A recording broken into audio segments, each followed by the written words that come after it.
sudah ada sebelum Muslim ada, ya. Waktu dia inkarnasi itu kan Muslim 6 abad kemudian baru ada. Jadi ya nggak kena mengena ya dengan ajaran Muslim, ya. Sudah itu ya ada banyak yang hal-hal lain ya, nanti akan saya jelaskan kalau misalnya ada dari pihak Muslim yang mengatakan bahwa Yesus itu adalah Muslim, ya. Jadi Isa, apa bisa saya share screen enggak ini kira-kira? Opening statement aja dulu Pak, opening dulu aja. Jadi ya, jadi masalah utama ya perbedaan antara Yesus dengan konsep di dalam Islam adalah bahwa Yesus itu mempunyai dua natur, ya. Dia juga Allah, dia juga manusia. Ya. Sedangkan di Islam itu kalau mereka mengatakan itu sebagai dianggap sebagai Isa, itu hanya manusia biasa, hanya utusan. Jadi akibat perbedaan ini saja, ya, jadi akan meluas. Jadi akan meluas kepada masalah-masalah yang lainnya, ya, karena selalu ya pengalaman saya itu, ya, mereka mengukur secara terbalik begitu loh. Harusnya natur kemanusiaan Yesus diukur menurut kemanusiaannya, ya, keilahian Yesus diukur menurut natur ilahinya. Jadi jangan dibalik, ya. Kalau dikontraskan, ya, mengukur natur kemanusiaannya dengan natur ilahinya, ya, yang nggak kena. Demikian juga kalau mengukur natur ilahinya menurut natur manusia juga tidak kena, ya. Jadi harus diperhatikan dalam kapasitas apa Yesus itu bertindak atau dia berbicara. Karena dia punya dua natur. Natur Allah itu tidak pernah tidak ada. Ya, Allah tidak pernah tidak menjadi Allah. Tetapi waktu dia inkarnasi atau dia nuzul menjadi manusia dari surga, ditambahkan natur manusia ke dalam natur ilahinya. Sehingga dia itu Allah dan manusia, God-man, untuk sementara. Sehingga dia bisa mati untuk menebus dosa-dosa manusia. Karena rencana Allah sejak kekal itu memang adalah melalui karya penebusan, ya. Tanpa penumpahan darah tidak ada keselamatan. Demikian kitab Ibrani sudah mengatakan. Oleh karena itulah, ya, konsep yang paling berbeda mengenai masalah salib Yesus dan dua sifatnya. Itu mungkin yang mungkin perbedaan yang besar, ya, antara Yesus dengan Isa. Oke, waktu udah habis Pak. Jadi waktunya udah habis. Topiknya adalah apakah Yesus Muslim atau tidak, gitu ya. Silakan Bang Juma, waktu berjalan dimulai setelah Anda berbicara. Silakan. Terima kasih. Bismillahirrahmanirrahim. Assalamualaikum warahmatullahi wabarakatuh. Ya. Alhamdulillah, ya. Tema hari ini adalah sesuatu yang menjadi puncak perbedaan antara Islam dan Kristen, di mana sosok Yesus di sini oleh kita umat Islam diakui bahwa Yesus itu adalah seorang Muslim dan dia bukanlah seorang Kristen. Nah, merujuk dari kata Muslim, Muslim itu adalah oknum yang taat kepada perintah Tuhan. Nah, orang yang taat perintah Tuhan ini jelas dikatakan sebagai seorang Muslim, karena orang yang taat kepada perintah Tuhan itu artinya orang yang taat kepada aturan mainnya Tuhan. Jadi ketika orang itu taat kepada aturan mainnya Tuhan, berarti dia itu adalah seorang Muslim. Sebagaimana asal kata daripada Muslim itu sendiri, kita pahami bahwa itu adalah merupakan predikat terhadap orang yang menjalankan syariat dari Tuhan. Nah, terkait daripada itu, berbicara mengenai Yesus dengan pemahaman konsep yang saya katakan tadi, bahwa yang dimaksud daripada Muslim adalah orang yang taat kepada perintah Tuhan. Di dalam Filipi 2 ayat 8, di situ jelas dikatakan, dalam keadaan sebagai manusia, ya, Yesus merendahkan dirinya dan taat sampai mati. Artinya, ketika Yesus manusia, dia adalah seorang Muslim. Nah, nanti ketika ada konsep tambahan bahwa Yesus juga itu adalah Tuhan, nanti kita uji dari sisi mana Yesus itu bisa dikatakan sebagai Tuhan atau pencipta. Karena dalil demi dalil yang disebutkan kepada manusia melalui kitabnya orang Kristen, jelas sekali Yesus itu adalah makhluk yang taat kepada perintah Tuhannya. Ketika ia datang, dia datang tidak membantah apa yang diperintahkan oleh Tuhan kepadanya. Di dalam Yohanes 5 ayat 30, aku tidak dapat berbuat apa-apa dari diriku sendiri. Aku menghakimi sesuai dengan apa yang aku dengar. Dan penghakimanku itu adil, sebab aku tidak menuruti kehendakku sendiri, melainkan kehendak Dia yang telah mengutus aku. Artinya Yesus ini adalah orang yang senantiasa melakukan sesuatu di mana apa yang dilakukannya itu selalu disandarkan atas perintah. Apa yang diperintahkan oleh Tuhannya itu yang ia lakukan. Berarti dia adalah orang yang taat. Nah, seperti yang dikatakan di Filipi tadi, Yesus itu adalah orang yang taat sampai mati. Artinya, Yesus sejak dilahirkan sampai dia mati menurut pemahaman Kristen, dia itu adalah seorang yang taat. Taat kepada siapa? Tentu taat kepada perintah Tuhan. Taat kepada perintah Tuhan, umat Islam menyebutnya dengan sebutan Muslim. Artinya, mau lari kemanapun, Yesus adalah hamba Tuhan yang taat kepada perintah Tuhan. Demikian. Baik. Terima kasih Bang Juma.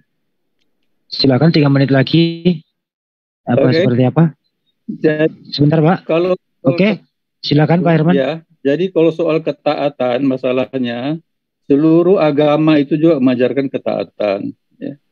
Di dalam Alkitab juga mulai dari zaman Adam memerintahkan supaya Adam itu taat kepada perintah Tuhan. Ya. Jadi kalau itu alasan Yesus ya Muslim karena dia taat, itu saya kira seluruh bangsa Israel ya dan seluruh orang Kristen juga memang harus taat. Sebelum ada Muslim juga ajaran taat itu sudah ada ya.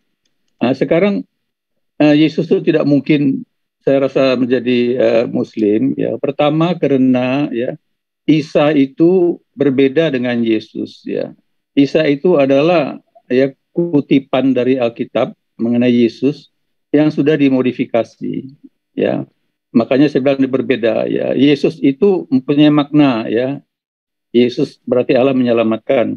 Sedangkan Isa itu tidak bermakna apapun. Yesus lahir di kandang binatang, Isa lahir di bawah pohon kurma. Yesus dilahirkan oleh Maria yang keturunan Yehuda, ya keturunan raja. Isa menurut Isa itu dilahirkan oleh Maria yang keturunan Lewi, ya keturunan para imam.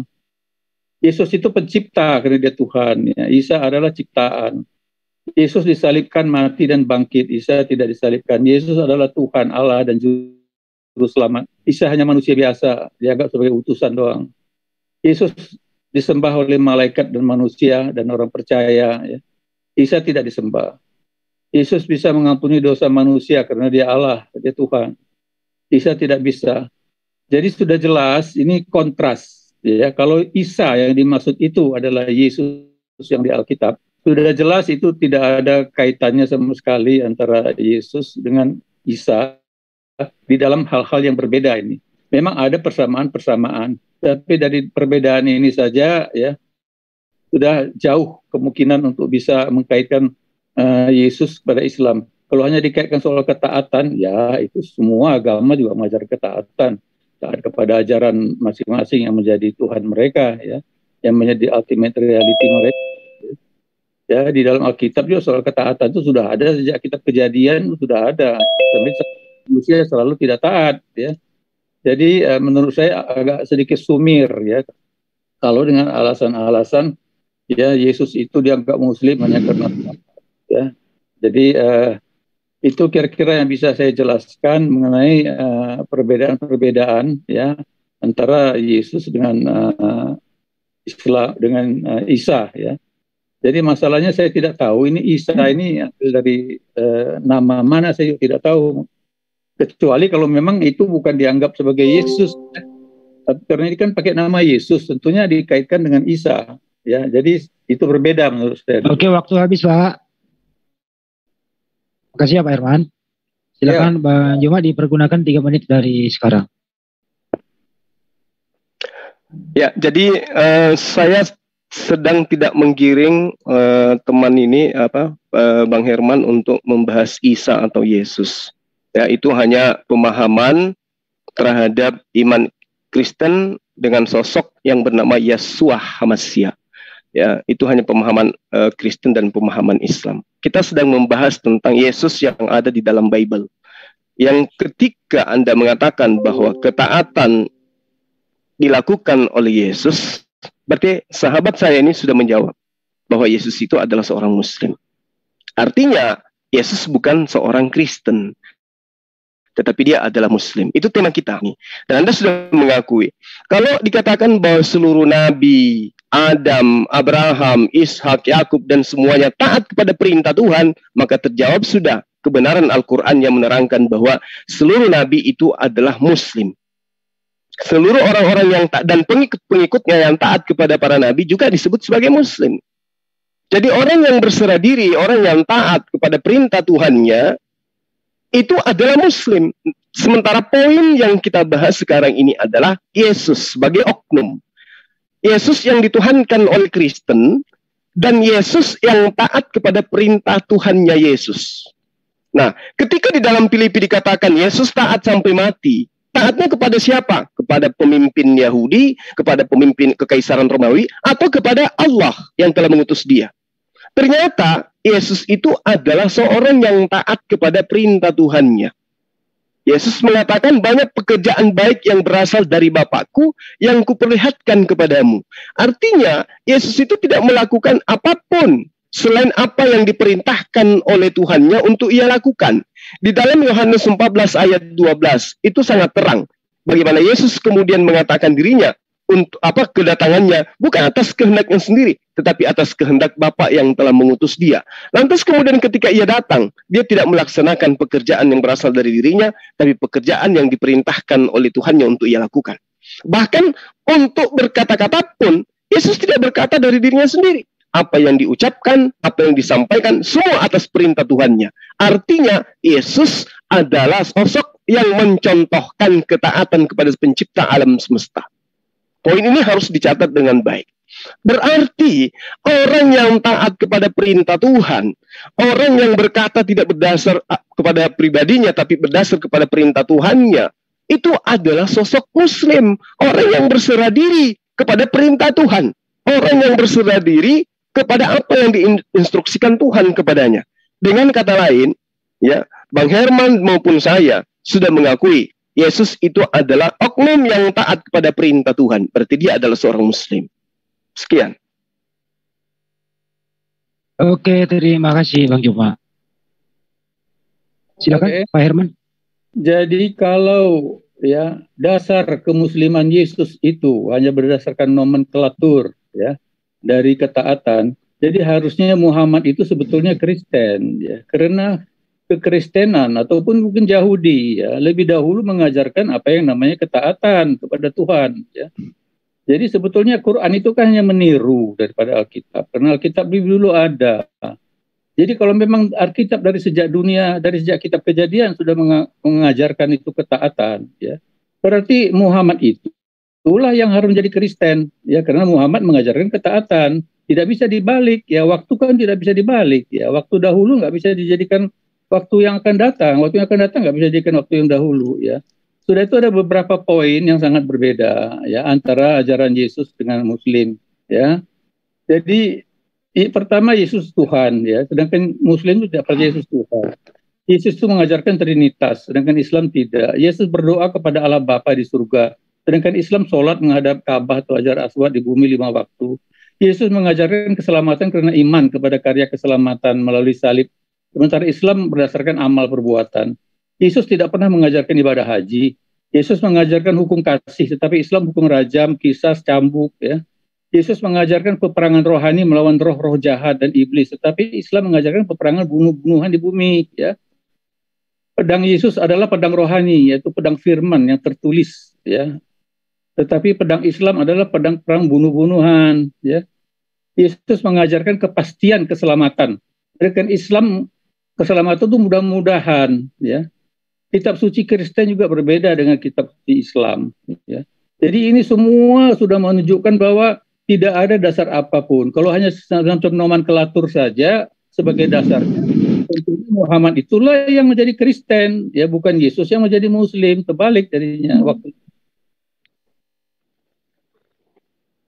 Jadi tadi mengenai masalah Yesus itu ya, dia taat kepada Bapa ya, dia tidak bisa berbuat apa-apa. Seperti saya katakan ya, bahwa Yesus itu sebagai manusia, dia adalah memang terbatas ya. Jadi kalau dia sebagai manusia, melihat keterbatasannya wajar karena dia sebagai manusia, tapi jangan lupa dia juga mempunyai sifat-sifat keilahian dan juga mempunyai tindakan-tindakan yang bersifat ilahi. Ya, jadi di dalam kekekalan berdasarkan perjanjian yang kekal dengan Allah, memang dia semua melaksanakan semua perjanjian yang telah dibuat antara dia dengan Allah di dalam kekekalan untuk menyelamatkan dunia. Ya, karena dalam Yohanes 3 ayat 16 kan mengatakan, demikian Allah mengasihi dunia ini sehingga dia mengaruniakan anaknya. Anaknya itu anak yang kekal, the eternal generation ya. Sudah ada secara kekekalan ya. Itu ya, jawaban. Baik, terima kasih. Habis. Silakan Pak Juma dipakai 3 menit dulu, nanti habis ini pakai 1 menit untuk bertanya. Silakan. Terima kasih. Jadi ketika Bang Herman mengatakan bahwa Rasulullah Muhammad SAW lah yang harus Kristen, bukan Yesus yang harus Muslim. Tadi saya katakan Muslim itu adalah taat kepada perintah Tuhan. Yesus taat kepada perintah Tuhan, berarti dia adalah seorang Muslim. Bagaimana dengan Kristen? Dari mana kata Kristen ini berasal? Kristen ini muncul kepada julukan orang-orang pengikut Paulus dan Barnabas di Antioquia. Bukan orang-orang yang mengikut kepada Yesus. Belakangan kemudian nilai Kristen itu bergeser menjadi pengikut Yesus.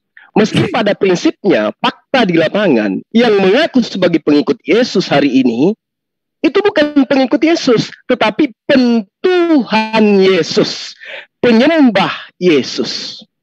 Itu harus dibedakan. Nah, ketika saudara saya mengatakan Rasulullah Muhammad SAW lah yang harus menjadi Kristen, tunggu dulu. Yesus tidak pernah mengajarkan tentang Kristen. Yesus tidak pernah mengajarkan siapa itu Paulus. Yesus tidak pernah mengajarkan bagaimana Paulus menerima firman dari Yesus, bagaimana Paulus menerima firman dari Allah, Tuhannya Yesus. Nah, coba Anda lihat dalam Kisah Para Rasul 11 ayat 26. Siapa yang pertama kali disebut sebagai Kristen? Pengikut Yesus, Paulus, pengikut Barnabas. Apa inti ajaran Paulus? Mengajarkan menyembah kepada Yesus. Mengajarkan meninggalkan hukum Tuhan, hukum Taurat yang dikhususkan kepada Bani Israel. Apakah Yesus mengajarkan hal yang sama? Tidak.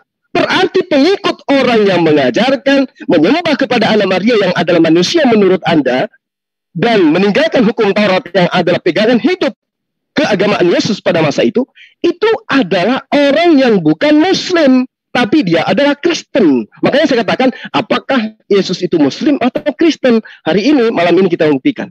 Yesus adalah seorang Muslim dan dia bukan orang Kristen. Artinya, Anda dan sahabat-sahabat Kristen lainnya itu berada pada kubu yang berbeda dengan Yesus. Alhamdulillah, Yesus berada pada kubu kami. Itu bisa kami buktikan. Bagaimana kemudian Yesus menunjukkan dirinya? Ciri-ciri sebagai seorang Muslim. Dia bersyahadat, dia sunat, dia sholat, dia puasa, dia melakukan amal baik, perbuatan baik, dia mengucapkan kata insya Allah, dia mengajarkan wanita untuk mengajarkan wanita untuk berhijab, mengajarkan untuk bersuci, berwudu dan seterusnya. Artinya Yesus ketika datang menteorikan dan mempraktekkan perilaku sebagai seorang Muslim. Dan tidak pernah menteorikan apalagi mempraktekkan perilaku sebagai seorang Kristen. Kristen ini asalnya di Antioquia, pusat penyembah pusat ajaran agama pagan. Mengimani dewa-dewa muncul menjadi manusia untuk ditebuk untuk menebus dosa manusia. Jadi kita mendapatkan kesimpulan bahwa Yesus adalah manusia yang taat, dia adalah Muslim, dia bukan Kristen. Demikian. Baik, terima kasih. Bisa kasih 1 menit dulu, Timer? Silakan. Timer 1 menit dulu. Halo Timer. 1 menit dulu Bang Juma bertanya. Ya silakan Bang Juma 1 menit bertanya. Monggo. Siapa bertanya maksudnya? Sebentar Bang. Bang Juma bertanya dulu 1 menit. Silakan dipakai Bang Juma 1 menit bertanya. Nanti Abang juga boleh bertanya tentang materi kita. Saya ingin Bang Herman ini menjelaskan kepada saya siapa yang kemudian mengutus Paulus ke Antioquia mengajarkan konsep agar manusia di Antioquia itu menjadikan Yesus yang ada anak Maria menjadi Tuhan. Sementara Maria orang yang paling dekat terhadap Yesus itu tidak pernah mengajarkan konsep-konsep yang diajarkan Paulus kemudian. Siapa yang mengutus Paulus ke Antioquia mengajarkan menyembah manusia bernama Yesus? Silakan. Oke, terima kasih. 3 menit dulu. Timer 3 menit. Sebentar, Pak. Pak Herman, monggo sabar ya. 3 menit Pak Herman menjawab. Nanti saya kasih 1 menit untuk bertanya. Silakan Pak Herman. Oke, ya. Jadi Paulus itu diangkat oleh Yesus sebagai rasul, ya. Yang menjadikan Yesus Tuhan itu ya bukan Paulus, ya. Karena di dalam Yohanes, ya, Rasul Yohanes itu sudah mengatakan Yesus itu Tuhan yang menjadi manusia. Jadi ke-12 rasul ini yang mendahului Paulus itu sudah mengaku Yesus adalah Tuhan, ya. Thomas mengakui dia adalah Tuhan, Petrus mengakui dia adalah Tuhan, Yohanes mengakui dia adalah Tuhan. Bahkan malaikat sendiri, ya, yang pertama kali memberitakan kelahiran Yesus kepada Maria, ya, mengatakan dia adalah anak Allah, ya. Anak Allah itu berarti oknum Allah yang kedua, ya. Jadi memang banyak para muslim ini yang selalu membuat Paulus kambing hitam, ya, padahal Paulus itu diangkat oleh Yesus, diutus oleh Yesus, diutus oleh Roh Kudus, ya.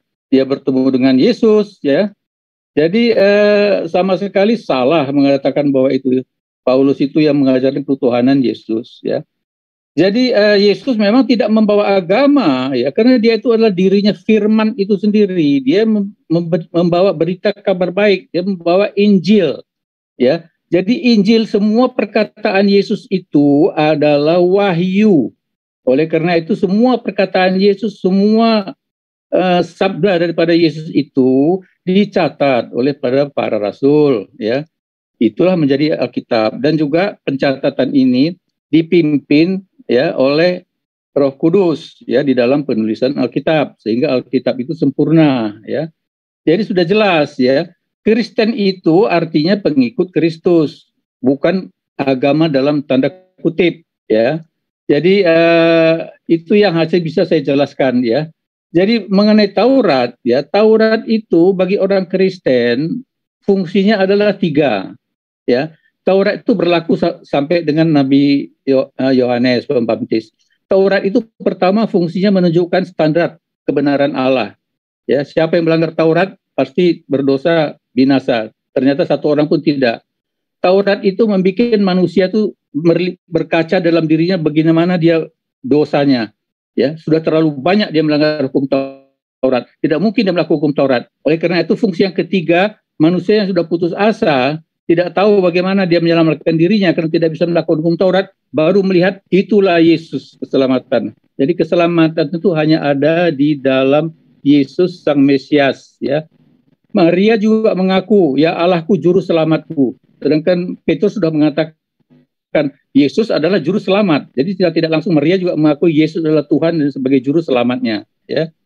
Jadi sudah jelas, ya, bahwa Yesus itu bukan menerima Injil. Yesus itu adalah Injil itu sendiri, ya, kabar baik. Ya. Oke, habis waktunya Pak. 1 menit, silakan timer.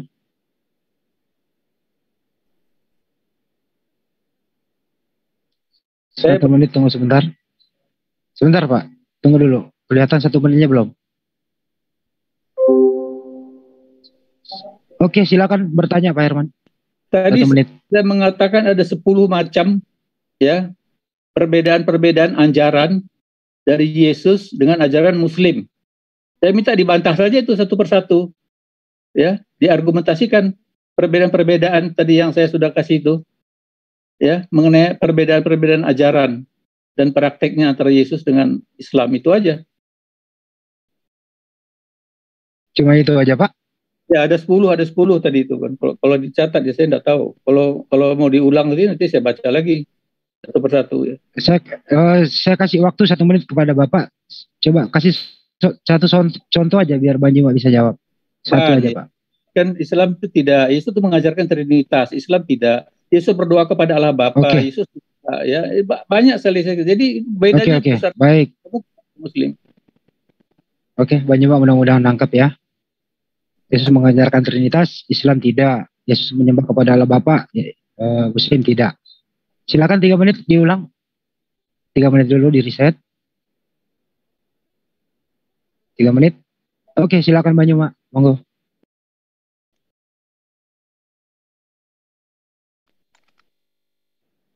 Di pause dulu Bang Juma belum bicara kok jalan. Oh, sorry. Baik. Ya. Jadi gini, Lanjut. ketika Bang Herman ini melempar kembali ke Nabi Isa alaihissalam, itu berarti beliau sudah mengakui bahwa Yesus yang dia sembah itu adalah Muslim. Sekarang beliau mencoba untuk mencari titik kebenaran dari Al-Quran yang menerangkan bahwa Yesus itu atau Nabi Isa itu adalah seorang Muslim. Kalau tadi dia mencari perbedaan, yang dia terangkan kemudian adalah konsep Yesus berdasarkan Kristen. Yang diterangkan oleh Al-Quran adalah konsep daripada Nabi Isa alaihissalam berdasarkan ajaran Nabi Isa alaihissalam kepada Bani Israel. Contoh misalnya, di dalam Al-Quran diterangkan, ya, di dalam surah Ali Imran atau Al-Ma'idah, bagaimana kemudian Nabi Isa alaihissalam itu menyatakan dirinya dengan mengatakan bahwa sembahlah Allah, Tuhanku dan Tuhanmu. Qala inni abdullah ataniyal kitab wa ja'alin nabiyyan. Artinya bahwa ketika Nabi Isa alaihissalam menyatakan diri, sesungguhnya aku ini adalah hamba Allah. Dia memberiku Alkitab dan dia menjadikan aku seorang nabi. Apakah ini bertentangan dengan dalil-dalil yang ada dalam kitabnya orang Kristen yang menyatakan Yesus mengaku hamba, yang mengatakan Yesus memberitakan Injil, yang menyatakan bahwa dirinya adalah seorang nabi? Tentu tidak. Nah, sekarang siapa yang mengikut ini? Islam yang mengikut Kristen atau Kristen mengikut kepada Islam? Fakta, menyebut kata Injil, menyebut kata Allah, menyebut kata Rasul, itu semua berasal daripada pengajaran-pengajaran yang diajarkan oleh Allah melalui Quran. Umat Islam tidak ada yang mengikuti menyebut Rasul dengan sebutan apostolos, menyebut Al-Quran dengan sebut gospel atau Bible. Tidak ada itu. Atau menyebut daripada apa yang kemudian muncul di dalam original teks kitabnya orang Kristen itu masuk ke dalam pengajaran Nabi Isa alaihissalam. Nabi Isa alaihissalam di dalam Al-Quran sudah jelas mengatakan, qala inni abdullah ataniyal kitab wa ja'alani nabiyyan. Dia menyerahkan dirinya, mengajarkan dirinya bahwa dia adalah sosok nabi, dia adalah hamba. Berkesesuaian dengan apa yang diterangkan oleh Yesus di dalam Yohanes 2 ayat 44. Aku menyembah apa yang aku kenal, kalian menyembah apa yang tidak kalian kenal. Artinya Yesus ini penyembah berdasar terhadap Quran. Kalaupun ada perbedaan, nah sekarang siapa yang menjadi pengikut Yesus? Apakah Islam atau Kristen? Makanya muncul pertanyaan itu, apakah dia Muslim atau dia Kristen? Dan ternyata malam ini kita membuktikan, Yesus itu adalah seorang Muslim. Artinya dia adalah seorang taat kepada perintah Tuhan. Nah, tadi Bang Herman tidak menyentuh sedikit pun tentang pertanyaan saya. Siapa yang mengutus Paulus ke Antioquia? Dia katakan Yesus. Mana dalilnya? Oke, ini bicara mengenai sejarah. Makasih. Kita tambah 1 menit untuk Bang Juma bertanya. Penekanan pertanyaan. Baik. Sebentar. 1 menit dulu. Oke, silakan Bang Juma. Oke. Di dalam Matius 10 ayat 5 ayat 6. Yesus berpesan kepada ke-12 muridnya. Jangan engkau ke bangsa lain atau ke bangsa orang Samaria. Tapi masuklah ke dalam, datanglah kepada bangsa-bangsa dari muridku. Apa bangsa muridnya? 12 suku bangsa. Tidak termasuk Antioquia, karena tidak ada keturunan Yakub yang ada di Antioquia. Sekarang yang jadi pertanyaan, ketika Yesus berpesan kepada ke-12 muridnya agar jangan ke bangsa lain, siapa yang kemudian mengutus Paulus ini yang mengaku sebagai rasulnya Yesus ke Antioquia? Mandat dari mana? Sementara Yesus mengatakan, aku diutus hanya kepada domba-domba yang hilang dari Bani Israel. Aku berdoa bukan untuk dunia, tapi hanya untuk Bani Israel. Dan dia berpesan kepada ke-12 muridnya. Paulus ini tidak masuk ke dalam posisi 12 murid. Siapa yang memerintahkan kemudian Paulus untuk ke Antioquia mengajarkan sesuatu yang tidak pernah Yesus ajarkan? Nah ini yang perlu. Silakan.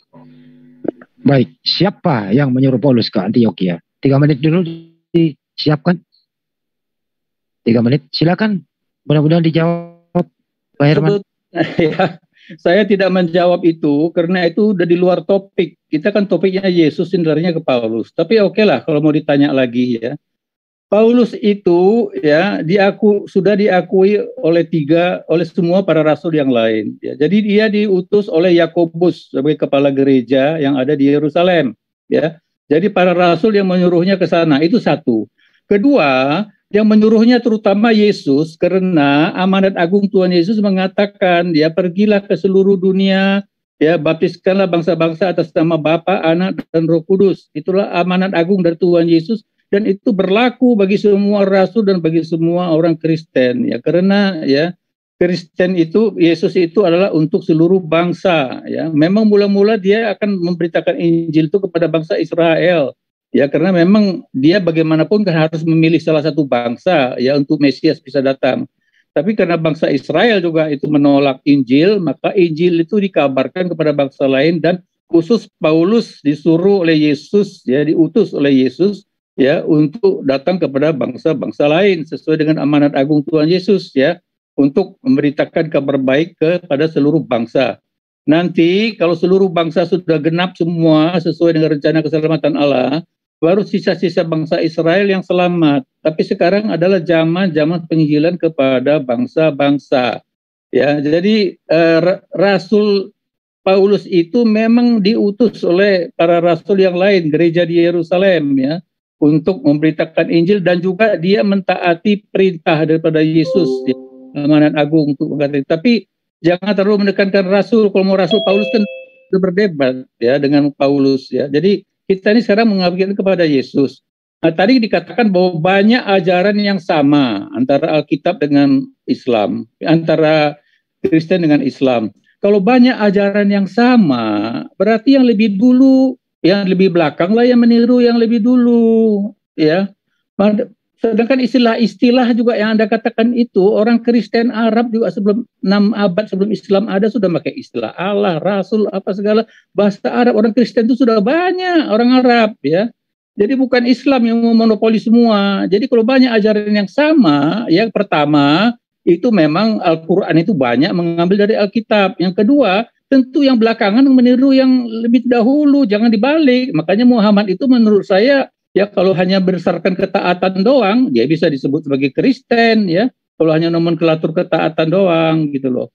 Jadi jelas ya, dan nggak usah diperdalam soal Paulus ya, karena ini jadi melenceng jadinya. Bikin topik khusus lagi ya, babak kedua, tahap kedua ya, jilid 2 mengenai Paulus kalau mau debat ya. Oke, itu aja. Oke, terima kasih. Ini melebar kemana-mana karena memang melebar, sama mulai melebar. Siapa? Silakan, 1 menit. Ya, jadi belum dijawab. Sebentar Pak. Dan ajaran yang sebentar, saya katakan. Ya. Silakan bertanya Pak.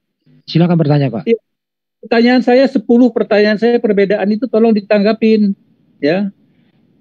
Satu pun tidak ditanggapin, ya. Perbedaan ajaran Yesus dengan Muslim sehingga tidak memungkinkan dia itu dianggap sebagai Muslim, beda jauh perbedaan ajarannya.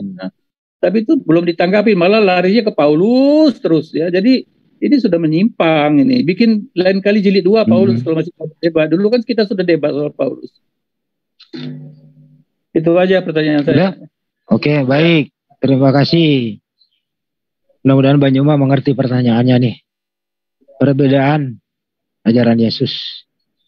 Allah yang disembah itu beda. Muslim. Baik. Silakan. Yang pertama, kenapa saya harus membahas Paulus? Karena tadi Anda mengatakan harusnya Rasul Muhammad SAW yang disebut Kristen. Padahal Kristen itu bukan ajaran Yesus. Kristen itu ajaran Paulus. Camkan itu. Sekali lagi saya katakan, camkan itu. Di Antioquia pertama kali pengajar yang mengajarkan tentang konsep Kristen, murid-muridnya disebut sebagai Kristen. Catat. Kemudian, ketika Anda mencoba untuk menjelaskan, ya, mencoba minta saya menjelaskan perbedaan antara ajaran Yesus dengan ajaran Isa alaihissalam. Tidak ada yang berbeda. Yang berbeda itu adalah ajaran Kristen yang diklaim itu adalah ajaran Yesus. Sejak kapan Yesus mengajarkan tentang Trinitas? Kapan dia mengajarkan dirinya adalah Tuhan pencipta alam semesta? Kapan dia mengajarkan tentang kerasulan Paulus? Kapan dia mengajarkan tentang perjanjian baru? Kapan dia mengajarkan agar mengajarkan tentang konsep ketuhanan kepada bangsa lain? Yang Anda lihat dalam Matius 28 ayat 19 itu bahasa aslinya apa dulu? Jangan Anda menelan bahasa Indonesianya. Di situ ada kata amin. Ammim itu berarti merujuk kepada umatnya Nabi Isa alaihissalam. Apa itu? Siapa itu umatnya? Bani Israel. Di situ tidak ada kata goyim. Goyim itu di luar daripada umatnya Bani Israel. Umatnya Nabi Isa alaihissalam atau Yesus. Jadi ketika ada perintah memberitakan Injil, itu hanya diberitakan Injilnya Yesus, pengajaran Yesus kepada Ammim, umatnya. Siapa umatnya? Suku-suku Bani Israel yang terpencar keluar dari Israel. Mau dia di Belanda, mau dia di Indonesia, harus tertuju kepada suku dari keturunan Bani Israel. Makanya dikatakan Ammim, bukan dikatakan Goyim. Catat baik-baik, supaya dipahami. Nah, ketika Anda mengatakan bahwa ajaran Yesus dan Isa itu berbeda, Anda melihat ajaran Yesus itu sesuai dengan ajaran gereja.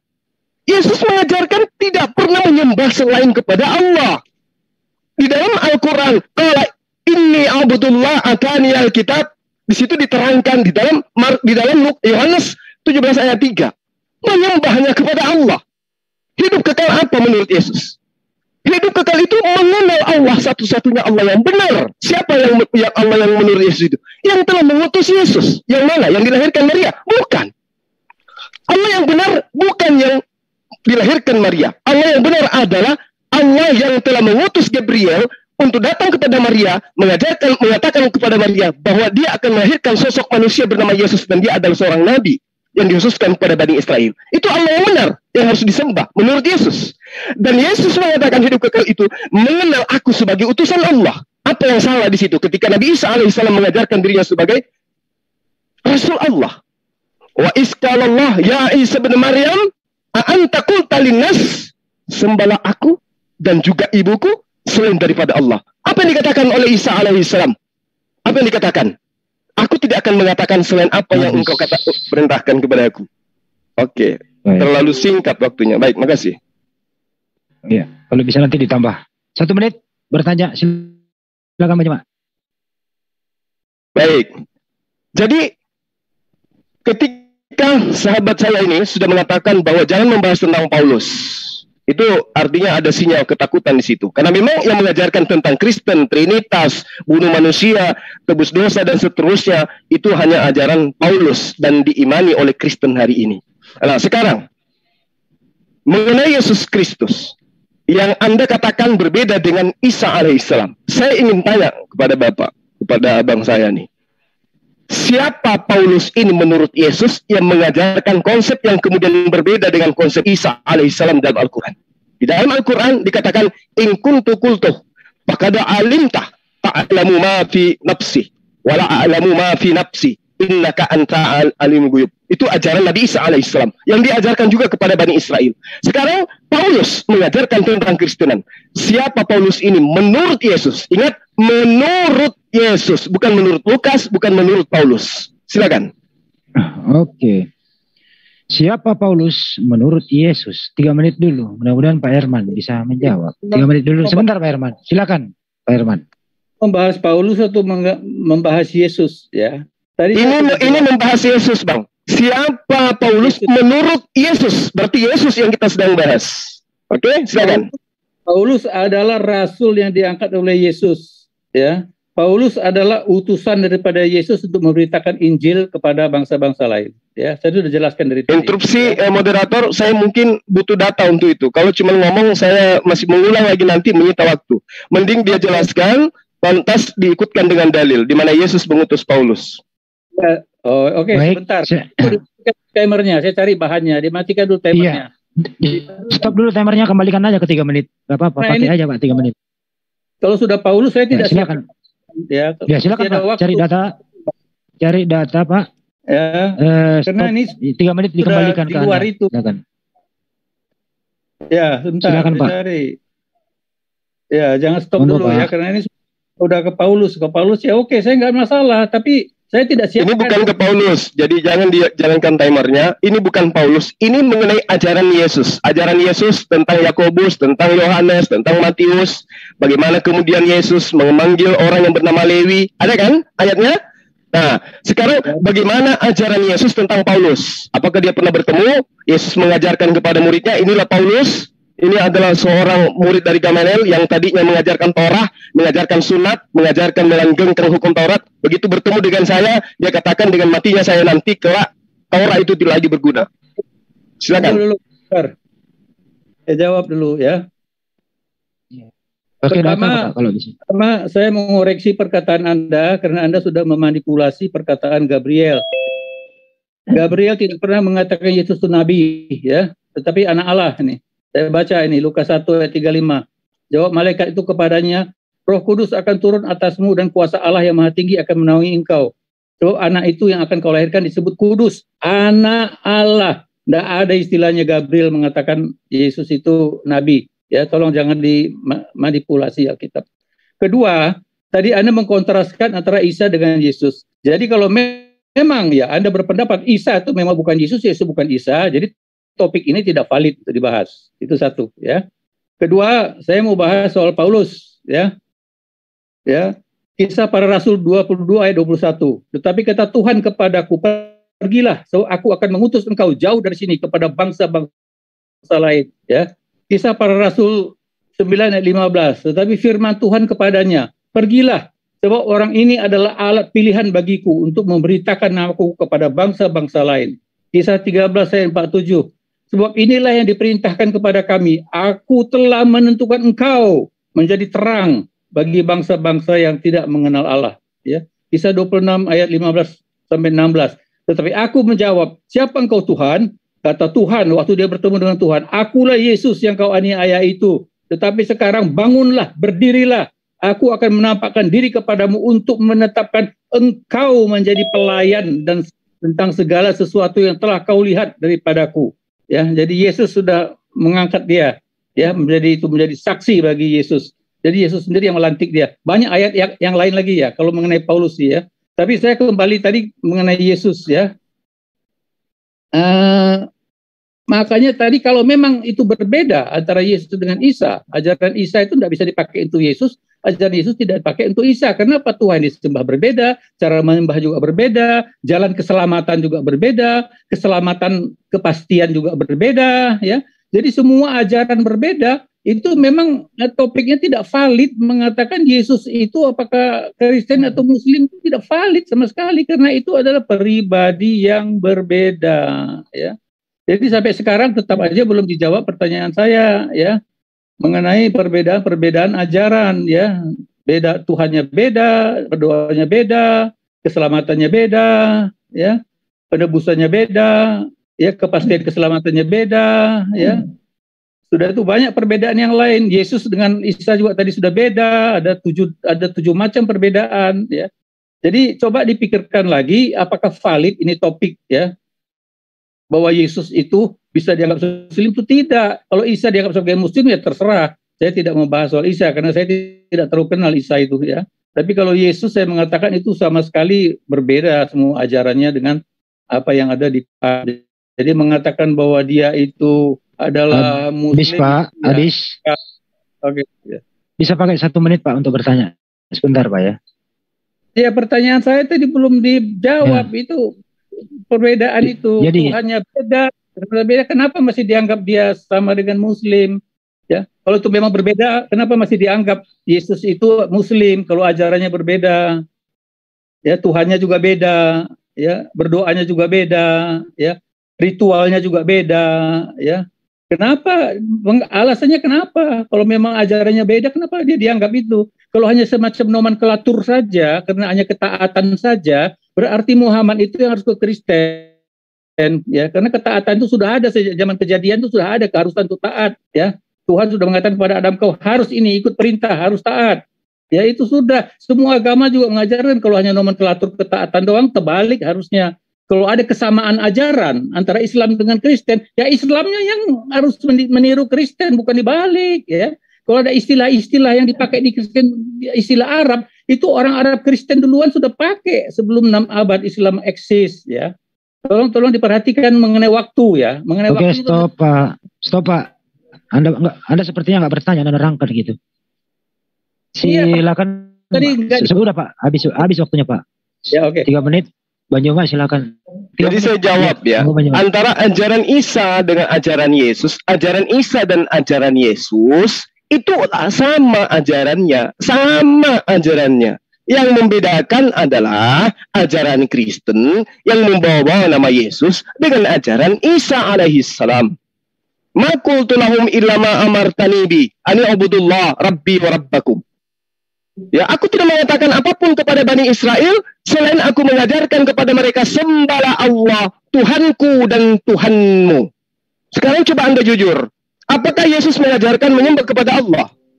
Mengajak Bani Israel menyembah kepada Allah? Tentu ya. Coba, ketika Anda mengatakan Islam lebih belakangan daripada Kristen, berarti Allah yang kita katakan Allah dan Anda mengatakan Allah itu adalah oknum yang sama dong. Karena Islam meniru Kristen menurut Anda kan? Berarti ketika Allah menerangkan dalam Al-Quran, Yesus berkata, ma qultu lahum ya illa ma amartani bi ani abudullah rabbi wa rabbakum. Apakah Yesus tidak pernah mengajarkan kepada Bani Israel menyembah kepada Allah, Tuhanku dan Tuhanmu? Wahai Maria, sampaikan kepada saudaraku, aku akan pergi kepada Tuhanku dan Tuhanmu, Allahku dan Allahmu, Bapakku dan Bapakmu.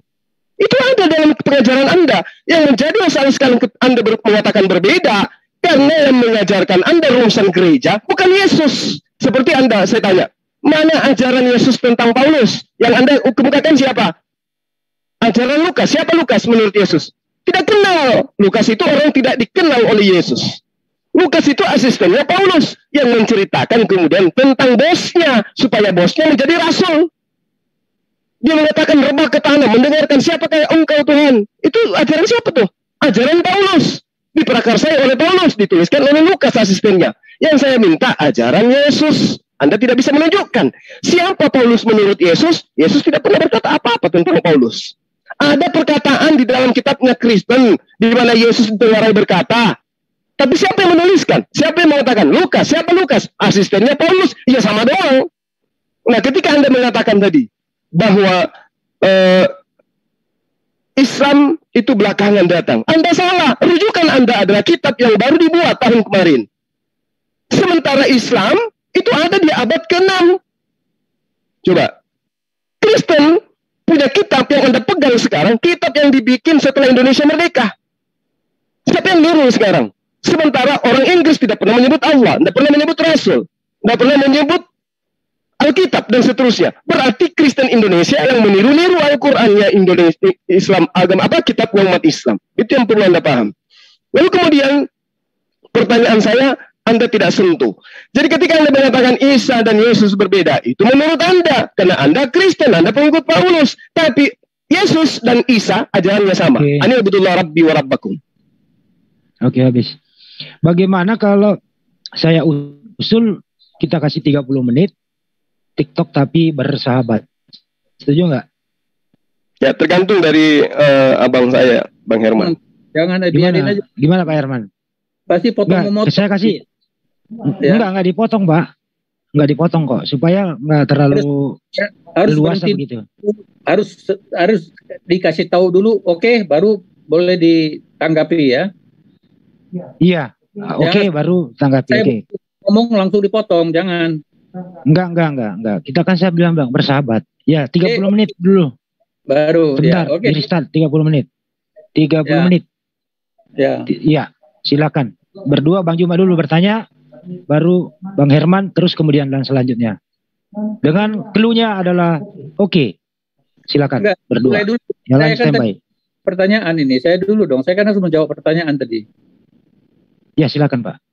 Ya, jadi ini Juma ini masih memisahkan antara Yesus dengan Kristen. Padahal Kristen itu adalah pengikut Yesus. Ya, ini di dalam Kisah Para Rasul 11. Jangan dulu dipotong, kan saya udah ngomong tadi, jangan dipotong. Ya. Nggak bisa Bang, kalau salah masa mau saya dengarkan terus? Dengar dulu, nanti kasih tahu saya salahnya di mana. Tapi biarkan saya selesai. Ini saya tidak suka kalau TikTok begini-begini. Ya, jadi confused jadinya. Jangan dipotong dulu. Nanti sekarang gini aja Bang. Coba di mana Yesus menyebut nama Kristen sebagai pengikutnya? Ya, Kristen itu kan daripada para orang rasul yang menentukan. Emang rasul itu? Ya, berarti bukan Yesus kan? Ya. Berarti bukan Yesus kan? Anda sendiri, Allah Anda sendiri tidak pernah bicara dengan Nabi Anda. Ya, Anda berarti bukan Yesus kan Bang? 13 rasul dan mereka. Enggak, jangan stres dulu. Saya tanya. Berarti yang menyebut Kristen itu orang-orang yang Anda sebut sebagai rasul kan, bukan Yesus? Ya itu orang-orang itu disebut Kristen, tapi itu bukan agama, itu hanya panggilan, sebutan. Terserah. Yang jelas Yesus tidak pernah menyebut Kristen kan?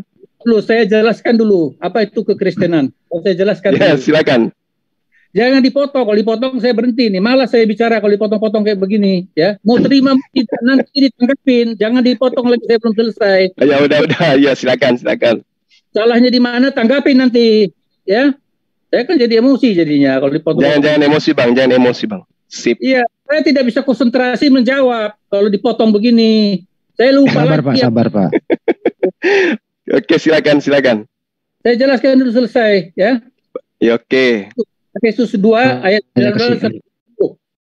Demikianlah kamu bukan lagi orang asing dan pendatang melainkan kawan sewarga dari orang-orang kudus dan anggota-anggota keluarga Allah yang dibangun di atas dasar para rasul dan para nabi dengan Kristus Yesus sebagai batu penjuru. Ini adalah fondasi orang Kristen, ya. Jangan mengkaitkan Kristen itu hanya Paulus, Kristennya Paulus. Paulus itu adalah rasul yang ke-13, ya. Injil itu tidak ditulis oleh Rasul Paulus. Injil itu yang menyatakan Allah Tritunggal, yang menyatakan Yesus itu sebagai juru selamat. Dia menyatakan Yesus Allah yang menjadi manusia. 4 Injil itu ditulis oleh 4 rasul yang bukan Paulus. Ya, Paulus itu khusus, tadi saya sudah baca. Yesus menyuruh dia khusus untuk memberitakan Injil kepada bangsa-bangsa lain. Jadi kekristenan itu dasarnya adalah tadi saya sudah baca. Saya baca sekali lagi ya. Demikianlah kamu bukan lagi orang-orang asing dan pendatang, melainkan kawan sewarga dari orang-orang kudus, anggota-anggota keluarga Allah, yang dibangun di atas dasar para rasul, para nabi, dengan Kristus Yesus sebagai batu penjuru. Jadi dasar daripada kekristenan itu adalah Alkitab, tulisan dari para nabi dan para rasul. Dan para rasul itu adalah 13 orang, termasuk Paulus. Ya. Jadi kalau orang mengatakan Kristen itu mengapa percaya sama Paulus? Saya tanya, mengapa kalian percaya sama Muhammad? Apa beda Muhammad dengan Paulus? Ya. Kalau kalian percaya kepada Muhammad, kenapa saya tidak boleh percaya kepada Paulus? Karena dia diangkat oleh Yesus. Dia diakui oleh 3 soko guru, ya, daripada rasul yang lain, ya. Itu adalah Petrus, Yakobus, Yohanes. Itu soko guru mengakui dia, dan juga dia menerima amanat agung langsung dari Tuhan Yesus. Ya, jadi menurut saya jangan hipokrit, ya, kalau di dalam membahas. Oke, silakan. Oke. Jadi lagi-lagi Anda mengukuhkan kekristenan itu berdasarkan ajaran Paulus, bukan berdasarkan ajaran Yesus. Anda membaca Efesus. Apa Anda ngerti? Siapa yang menulis Efesus ini? Ini Efesus ditulis oleh Paulus ketika dia di penjara. Dituliskan untuk jemaat gereja di Efesus. Bukan ajaran Yesus. Anda mengukuhkan, mencoba untuk menerangkan Efesus. Saya tidak menolak itu. Kalau memang iman Anda adalah iman Kristen. Sekarang yang kita bahas adalah Isa dan Yesus itu Muslim atau Kristen. Anda menerangkan Efesus. Efesus surat-suratnya Paulus, bukan suratnya Yesus. Yesus mengajarkan apa? Paulus mengajarkan apa? Coba di sini aja dulu. Ketika saudara mengatakan bahwa Paulus itu adalah rasul ke-13, siapa yang bilang? Ada pengakuan Yesus gitu? Sementara Yesus mengajarkan ke-12 muridnya. Matius 10, ayat 5, ayat 6. Jangan engkau ke bangsa lain. Lalu kemudian pesan Yesus, jangan kau mendengarkan. Jangan kau dengarkan, kata Yesus, barang siapa yang mengatakan ada Mesias di sini, ada Mesias di sana, jangan kau percaya. Paulus ketika dibilik, di penjara, dia mengajarkan bertemu dengan Yesus. Menyampaikan dia bertemu dengan Mesias. Apa pesan Yesus kepada murid yang asli? Jangan kau percaya. Itu. Jadi bagaimana mungkin kemudian Anda mengatakan ajaran Isa, ajaran Yesus itu beda? Memang beda, karena ajaran Kristen kalian abang ini bungkus dengan nama Yesus. Sementara Yesus tidak pernah mengajarkan tentang kekristenan, tidak pernah mengajarkan tentang Efesus, tidak pernah mengajarkan tentang Paulus kepada Bani Israel. Justru Yesus mengajarkan agar waspada kepada pengajar-pengajar palsu yang datang kepada murid-muridnya Yesus kelak. Murid-murid pertamanya, siapa yang datang? Matius 28, ya, Matius 21, Matius 21, Anda baca ayat 8 sampai ayat 12. Bagaimana kemudian tipikal penyesat itu datang, pertama kali menyesah, menyiksa, menangkap murid-murid Yesus. Siapa pelakunya? Paulus. berarti dialah penyesat yang dimaksud. Makanya saya katakan, kita sedang membahas tentang Yesus. Yesus itu seorang Muslim. Dia mengajarkan dirinya kepada Bani Israel bahwa dia adalah seorang nabi. Ketika Anda tadi mengatakan, siapa bilang Yesus itu adalah seorang nabi? Halo? Matius 13 ayat 57 mau dikemanakan? Matius 21 ayat 11, Markus 6 ayat 4, Lukas 4 ayat 24, Lukas 3 ayat 33, Yohanes 4 ayat 44 mau dikemanakan? Di mana Yesus mengaku dirinya sebagai seorang nabi. Mau dikemanakan itu? Ketika Anda mengatakan, oh tadi si Jibril tidak mengajarkan kepada Maria akan lahir seorang nabi. Betul, tapi dia melahirkan seorang putra manusia. Dan dia akan memberitakan segala sesuatunya kepada Bani Israel. Maka dia adalah seorang nabi, didukung oleh dalil pengakuan Yesus sendiri. Mereka kecewa kepada Yesus dan menolak Yesus. Maka Yesus berkata kepada mereka yang menolak Yesus. Apa katanya? Seorang nabi di mana-mana, ya, di mana-mana dihargai, kecuali di tempat asalnya sendiri, di rumahnya sendiri. Artinya Yesus mengaku sebagai seorang nabi. Nah, kalau dia seorang nabi, saya ulang, kalau dia seorang nabi, berarti dia menerima firman. Betulkah Yesus itu menerima firman? Yohanes 17 ayat 8, segala firman yang kau berikan kepada aku sampaikan kepada mereka. Yohanes 12 ayat 49, aku berkata-kata bukan dari diriku sendiri, melainkan dari apa yang diperintahkan oleh Tuhanku, oleh Bapa untuk aku sampaikan dan aku katakan. Berarti dia adalah seorang nabi. Sebagai seorang nabi, Yesus itu taat kepada perintah Tuhan, atau dia ingkar terhadap perintah Tuhan, seperti Paulus. Paulus ingkar kepada perintah Tuhan. Yesus ditegarai datang menggenapi, Paulus datang mengganjili. Coba, Paulus taat kepada hukum Taurat. Yesus ketika mempraktekkan hidup keberagamaan, dia adalah praktis Yudaism, taat kepada hukum Taurat. Paulus ketika dia datang, jangankan Taurat, untuk bersunat pun Paulus haramkan. Gimana itu? Nah, makanya muncul pertanyaan tadi, ketika Anda mengatakan, Muhammad SAW itu seharusnya menjadi Kristen. Oh, tunggu dulu, Kristen itu apa? Ternyata Kristen itu adalah pengikut Paulus. Bagaimana dengan pengikut Yesus? Apakah mereka Kristen? Oh tidak. Pengikut Paulus awal mula, pengikut Yesus awal mula taat kepada Yesus. Dikatakan dalam Yohanes 10 ayat 27. Aku mengenal muridku, aku mengenal pengikutku. Mereka mendengarkan aku dan mengikuti aku. Yang dikatakan pengikut, ketika pengikutnya sujud, pasti sujud. Ketika yang diikuti sujud, pasti sujud. Ketika yang diikuti puasa, pasti puasa. Ketika yang diikuti menyembah hanya kepada Allah, pasti menyembah hanya kepada Allah. Itu. Jadi ketika saudara saya mengatakan bahwa umat Kristen adalah pengikut Yesus, maka muncul pertanyaan. Kapan Yesus mengajarkan agar dirinya disembah? Karena Kristen hari ini mempraktekkan, mengajarkan, menteorikan agar manusia yang diinjili menyembah kepada Yesus. Kapan Yesus mengajarkan untuk menyembah dirinya? Silakan. Oke, ya. Jadi tadi Zuma ini kembali lagi kepada fokus kepada Paulus. Oke, tidak ada masalah, saya tidak ada masalah. Cuman pertama saya harus menjelaskan ya bahwa ya Paulus itu adalah rasul yang terakhir. Ya, sebelum ada Paulus, ya Injil itu dibuat oleh 4 ya rasul yang lain. Ya, di situ sudah jelas juga mengenai Yesus itu sebagai Tuhan, Yesus sebagai juru selamat, Yesus yang menebus, Yesus itu Allah, Yesus itu manusia, ya.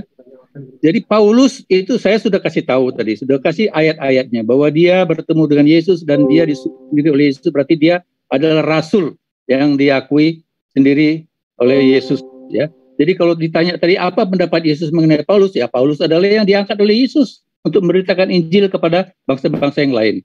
Tadi Anda mengatakan seolah-olah Yesus itu menerima surat. Tidak, Yesus tidak menulis surat satupun. Ya, Yesus itu adalah firman itu sendiri yang berbicara.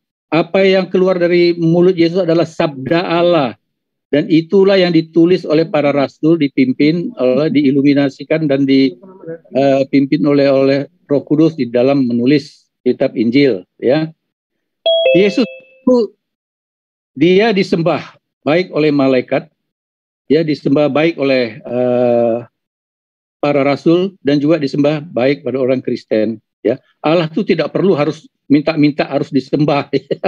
Lucu deh kalau Allah minta harus disembah, tapi dia disembah oleh malaikat sendiri dan dia semua menerima penyembahan itu. Ya, itu satu. Kedua, mengenai sebutan untuk Yesus. Ya, sebutan untuk Yesus ya terlalu miskin kalau hanya menganggap dia nabi, menganggap dia rasul. Ya. Itu ada ratusan namanya nih. Aduh, kalau saya bacakan ini, dia Kristus, Mesias, Juru Selamat, Anak Allah, Tuhan, Anak Manusia, Anak Allah, Allah sejati, Immanuel, Pencipta, Anak Sulung Allah, Anak Daud, Anak Domba Allah, Nabi, Guru, Rabi, Maha Kuasa, Imam Agung, Gembala, Hakim akhir zaman, Alfa dan Omega, Penguasa surga dan bumi, Raja damai, Raja di atas segala raja, Kepala gereja, kudus, tidak berdosa, terang dunia, Sang Firman, Tuhan orang, pengantara keselamatan. Udah ratusan sebutan untuk Yesus, ya. Jadi kalau hanya tahu dia itu sebagai nabi, sebagai utusan, terlalu kerdil menganggap Yesus sebagai begitu, karena dia Tuhan, dia penuh dengan kemuliaan. Ya. Jadi itu satu lagi. Kedua, saya tegas sekali lagi, Kristen tidak dibangun oleh Paulus. Ya. Kristen itu berdasarkan kitab yang ditulis oleh para nabi dan para rasul. Dan para rasul itu ada 13 rasul bersama dengan Paulus. Ya. Jadi jangan menganggap bahwa Kristen itu diciptakan oleh Paulus, tidak. Paulus itu salah satu rasul, ya, yang paling pinter, yang paling ngerti Taurat, ya, dan yang paling mengerti dogma kekristenan. Makanya dia dipilih oleh Tuhan Yesus karena dia memiliki pengetahuan yang khusus, ya, di dalam filsafat, dia pengetahuan yang khusus di dalam bahasa, ya, dan dia pengetahuan yang khusus di dalam hukum-hukum Taurat. Oleh karena itu dia dipakai sehingga dia bisa berapologetika melawan semua ajaran berhala. Tadi Anda itu terlalu gegabah, ya, mengatakan Yesus itu sesat, itu sama sekali itu omong kosong, ya. Yang dimaksud dengan ajaran sesat itu sudah ada di abad-abad awal, ya. Injil Yudas, Injil Yakobus, Injil Filipus, Injil Maria Magdalena, Injil Thomas, Injil Silo Matius, Injil Petrus, Injil orang Ibrani, Injil masa kecil menurut Thomas, Injil masa kecil dalam bahasa Arab, Injil masa kecil dalam bahasa Latin, Injil masa kecil dalam bahasa Armenia. Banyak Mesias palsu itu sudah, sampai detik ini Mesias palsu sudah ada, ya. Jadi kalau Anda mengatakan Paulus itu Mesias palsu, salah kaprah, karena Anda tidak bisa membedakan waktu antara dia, 2 zaman kehidupan Paulus sebelum dan setelah bertobat. Sebelum dia bertobat, dia orang jahat, penganiaya, pengikut Kristus. Tapi setelah dia bertobat, ya, hidupnya sudah beda. Ya, dia sudah betul-betul menjadi rasul, sama dengan rasul yang lain, diakui juga oleh rasul yang lain. Jadi sekali lagi saya tekankan, tidak pernah Kristen itu dibangun oleh Paulus, ya. Kekristenan itu berdasarkan, ya, kitab suci, Alkitab. Saya sudah baca tadi Efesus 2 ayat 18-19, ya. Jadi sudah jelas, ya, jangan mengkambing hitamkan Paulus, mengatakan dia sesat. Mana ajaran Paulus yang sesat, ya? Mesti pakai bukti, jangan sembarangan menuduh, ya. Itu silakan. Ya, baik. Ketika Anda bertanya kepada saya mana ajaran Yesus Paulus yang sesat, ya, itu Kristen. Coba, siapa yang mengajarkan Anda menyembah Yesus? Itu poinnya. Terus kemudian ketika Anda mengatakan, mana ada Tuhan minta disembah, Tuhan apaan itu minta disembah? Sekali lagi saya katakan, Anda kudu wajib belajar. Mohon maaf ini, saya bukannya tidak menghargai. Di dalam Wahyu 22:9, Wahyu 19 ayat 10, Wahyu 14 ayat 7, jelas katakan Tuhanlah yang harus disembah, yaitu Allah. Menyembah Allah adalah menyembah yang benar. Yohanes 4:23 sampai ayat 24. Menyembah Allah, Wahyu 19 ayat 4. Sujud menyembah kepada Allah, 1 Korintus 15 ayat 24, ayat 25. Kepadanya lah kamu harus sujud menyembah. 2 Raja-Raja 17 ayat 36 dan seterusnya. Sembahlah aku. 2 Raja-Raja 17 ayat 36. Itu jelas. Siapa tuh yang minta disembah di situ? Matius 4 ayat 10. Sembahlah Allah Tuhanmu dan hanya kepada sajalah kamu harus beribadah. Berarti Tuhan minta disembah. Jadi Anda hanya jangan ceroboh, jangan gegabah. Anda yang gegabah. Tuhan itu sudah pasti minta disembah. Yang bukan Tuhan tidak mungkin minta disembah kecuali iblis. Ingat itu. Di dalam kitab Anda, iblis minta disembah. Tapi di dalam Al-Quran, Allah menerangkan dirinya yang disembah. Dialah Tuhan satu-satunya pencinta alam semesta. Di kitab Anda, justru Tuhan Anda yang dicobai oleh iblis. Kan gitu. Lalu kemudian, Anda mengatakan sebutan-sebutan untuk Yesus. Memang benar, ada banyak sebutan untuk Yesus. Tapi itu dari mana? Dari Kristen. Yesus disebut baik aja tidak mau. Jangan mengapa kau mengatakan baik? Hanya satu yang baik. Apa itu? Taatilah perintah Allah. Nah sekarang, perintah siapa yang Anda taati sampai Anda itu menjadi Kristen? Menjadi penyembah Yesus. Coba. Perintah siapa yang Anda taatin? Ketika Anda mengatakan, apa dosa-dosa, apa kesalahan Paulus? Nah, itu mengajarkan Tuhan itu tiga pribadi. Menyembah selain kepada Tuhan, menjadikan anak Maria menjadi Tuhan, ibadahnya hari Minggu, membatalkan hukum Taurat, mengutuk Nabi Isa alaihissalam dengan mengatakan dia terkutuk, mati terkutuk untuk menebus dosa-dosa kalian. Itu daftar dosa-dosanya Paulus. Siapa yang mengajarkan kalian untuk menyembah Yesus? Siapa yang mengajarkan bahwa sunat itu tidak wajib, bahkan haram? Paulus. Ada Yesus mengajarkan tentang sunat, bahwa sunat itu haram? Tidak ada. Ada Yesus mengajarkan membatalkan hukum Taurat? Tidak ada. Lalu siapa yang mengajarkan membatalkan hukum Taurat? Paulus. Siapa yang mengajarkan untuk tidak mengkuduskan hari Sabat kepada Bani Israel? Paulus. Nah, itu perlu Anda pahami. Jadi apa yang Anda katakan malam ini tentang Yesus, itu adalah ajaran Paulus, bukan ajaran Yesus. Kalau ajaran Yesus itu jelas sekali, hidup kekal menurut dia, mengenal Allah satu-satunya Tuhan yang benar, dan mengenal dirinya hanya sebagai utusan. Bagaimana kemudian di dalam Markus 1 ayat 35, Markus 6 ayat 46 dan seterusnya, Yesus mencontohkan kepada murid-muridnya, kepada pengikutnya, bukan kepada penyembahnya, kepada murid-muridnya. Matius 14 ayat 22 sampai ayat 23, Lukas 5 ayat 16 dan seterusnya. Bagaimana kemudian Yesus mempraktekkan kepada Bani Israel agar Bani Israel berdoa menyembah hanya kepada Allah. Dia tidak pernah menyebut agar orang berdoa kepada dirinya, hanya berdoa kepada Allah dengan melalui perantaraan namanya. Sama yang dilakukan oleh umat Muslim ketika mereka berdoa kepada Allah, mereka bersalawat terlebih dahulu kepada Rasulullah Muhammad SAW. Jadi ajaran para nabi, ya, seperti yang saya katakan tadi, semuanya mengajarkan untuk taat kepada perintah Tuhan. Tidak ada yang justru mengajarkan untuk menyembah dirinya. Tidak ada yang justru mengajarkan menyembah dirinya. Ketika sahabat saya tadi mengatakan bahwa Yesus itu adalah firman menjadi manusia dan seterusnya, ingat, firman menurut Allah itu adalah perkataan, bukan manusia, bukan sosok yang dilahirkan. Keluaran 20 ayat 1. Lalu Allah mengucapkan segala firman ini. Nah, ketika Allah mengucapkan segala firman ini, apakah ada Yesus di situ? Tidak ada. Mazmur 103 ayat 20. Pujilah Tuhan, hai malaikat-malaikatnya, hai pahlawan-pahlawan perkasa yang melaksanakan firman-Nya dengan mendengarkan suara firman-Nya. Yesaya 55 ayat 11. Demikianlah firman-Ku yang keluar dari mulut-Ku, ia tidak akan kembali kepadaku dengan sia-sia. Ya. Berarti yang dimaksud firman oleh Tuhan itu sendiri adalah perkataannya, ucapannya, ketetapannya. Lalu kemudian ada ungkapan baru dari ajaran Kristen. Yohanes 1 ayat 1. Yohanes 1 ayat 14. Firman itu telah menjadi manusia. Firman yang menjadi manusia itu yang mana? Yang mana firman yang telah menjadi manusia itu? Firman yang keluar dari mulutnya Allah, atau Allah itu sendiri yang menjadi manusia?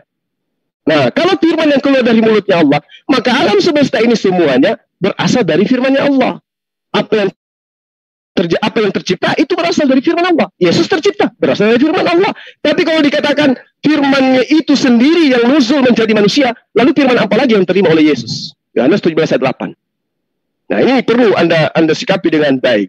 Nah, kembali kepada tema. Yesus mengajarkan menyembah hanya kepada Allah. Yesus mengajarkan menerima dirinya sebagai utusan Allah. Coba Anda terangkan kepada saya, pernahkah Yesus mengajarkan menyembah selain kepada Allah? Pernahkah Yesus mengajarkan bahwa dirinya bukan utusan Allah, tetapi dia adalah Allah itu sendiri? Silakan. Oke. Jadi ini terlalu banyak tadi.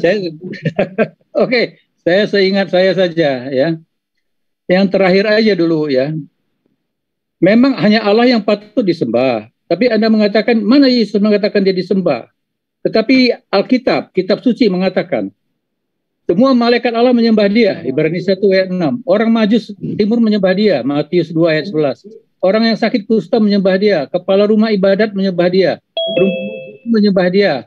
Ya, orang-orang gerasa menyembah dia. Malah orang buta, murid Yesus Thomas juga menyembah dia. Maria Magdalena menyembah dia. Para murid juga menyembah dia. Ya.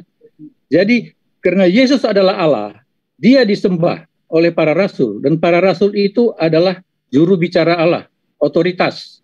Ya, para rasul itu adalah otoritas penuh dari Allah. Jadi kalau dia mengajarkan, ya dia mempraktikkan menyembah Yesus sebagai Allah, karena memang Yesus adalah Allah. Ya.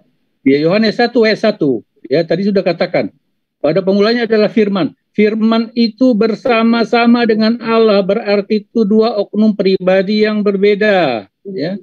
Yesus juga di dalam semua ajarannya, dalam semua perkataannya mengatakan bahwa ada Allah Bapa dan ada Allah Kudus. Ya, Roh kebenaran, Roh Kudus. Berkali-kali Yesus mengatakan. Jadi ada tiga oknum Allah. Oleh karena itu Anda mengatakan Yesus berdoa kepada Allah itu salah total karena tidak jelas Allah yang mana.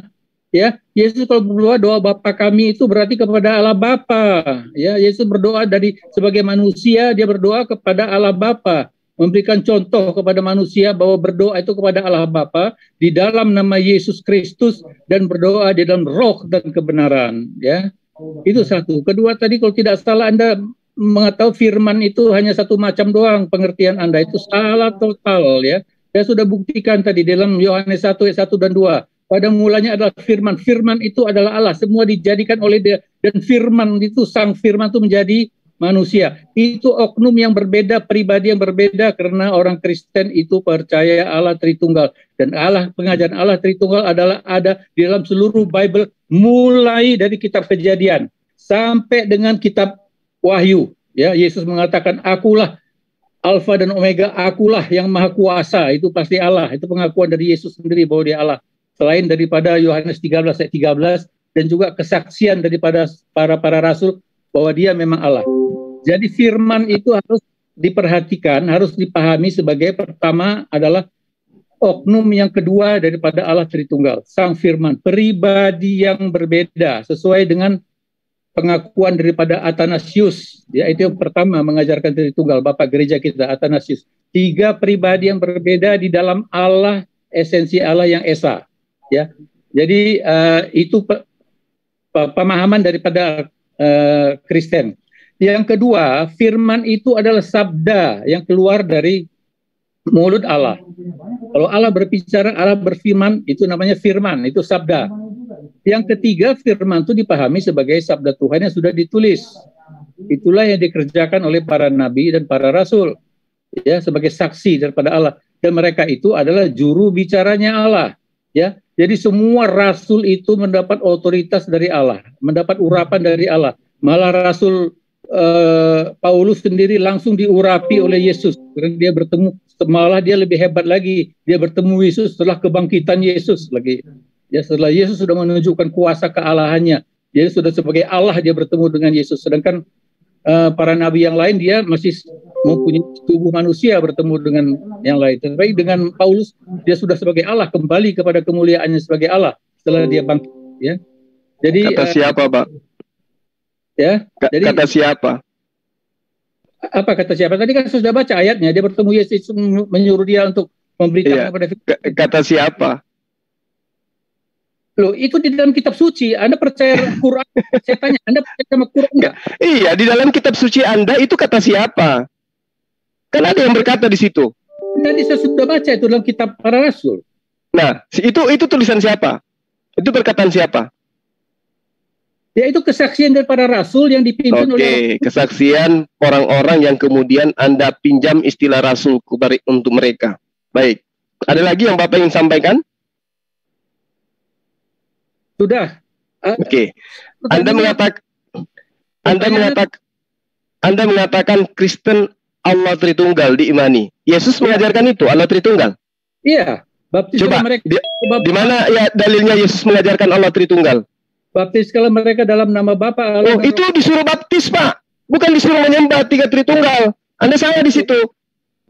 Ada tiga oknum itu berarti ada tiga Allah Tritunggal. Nah, dari mana Anda mengatakan ada tiga Tritunggal di situ? Sementara perintahnya untuk membaptis saja. Iya, membaptis di dalam nama Allah ketiga Allah Tritunggal. Terus Tuhan tiga pribadi yang mananya? Sekarang saya tanya, mengapa ada nama Bapa, mengapa ada nama Anak, mengapa ada nama Roh Kudus? Kalau Allah itu cuma satu pribadi. Itu memang ada namanya Bapa. Bapa itu disebut oleh Yesus sebagai Tuhan, pencipta alam semesta. Kenapa disebutkan Bapa? Karena dia tidak punya Bapa. Dia adalah Anda imani sebagai anak Tuhan, karena dia tidak punya Bapa biologis. Ya kan? Kemudian anak, dia disebut anak karena dia adalah orang yang taat, orang yang soleh, orang yang dekat kepada Allah. Itu istilah anak bagi Bani Israel. Roh Kudus. Roh Kudus itu adalah Roh Kudus, Roh yang suci, yang sebagai perantara antara manusia yang diutus dengan pencipta yang mengutusnya. Nah, sekarang mana ajaran Yesus tentang Tritunggal? Allah Tritunggal yang Anda katakan. Coba tunjukkan. Allah, Anda tidak menerima ya bahwa saya minta ajaran Yesus, Pak. Dengar dulu dong, saya jawab, Anda potong lagi, ya. Ini kan ada persepsi, Anda dengan saya berbeda persepsinya. Ya. Sederhana sebenarnya, andai kan Anda itu paham pertanyaan saya. Yang saya minta ajaran Yesus tentang Allah Tritunggal. Jawab soal Tritunggal dulu, jangan dibahas, jangan dipotong. Waktu kita sempit, ajaran Yesus yang saya minta tentang Allah Tritunggal, itu aja. Jangan ajaran gereja, silakan. Sama tadi saya sudah kasih tahu, tapi persepsi berbeda. Itu menurut saya, ya. Anda bisa memburu 100 macam pendapat Anda, terserah kepada Anda, ya. Tapi saya tadi kita minta pendapat Yesus, Pak, tentang Allah Tritunggal. Kan Yesus yang menjadi acuan malam ini, bukan Bapak. Tuh, ajaran Yesus tentang Tritunggal mana? Dengar, baptiskanlah mereka dalam nama Bapa Allah dan Roh Kudus itu. Jangan dulu dipotong. Tolong jangan dipotong. Enggak, stop aja.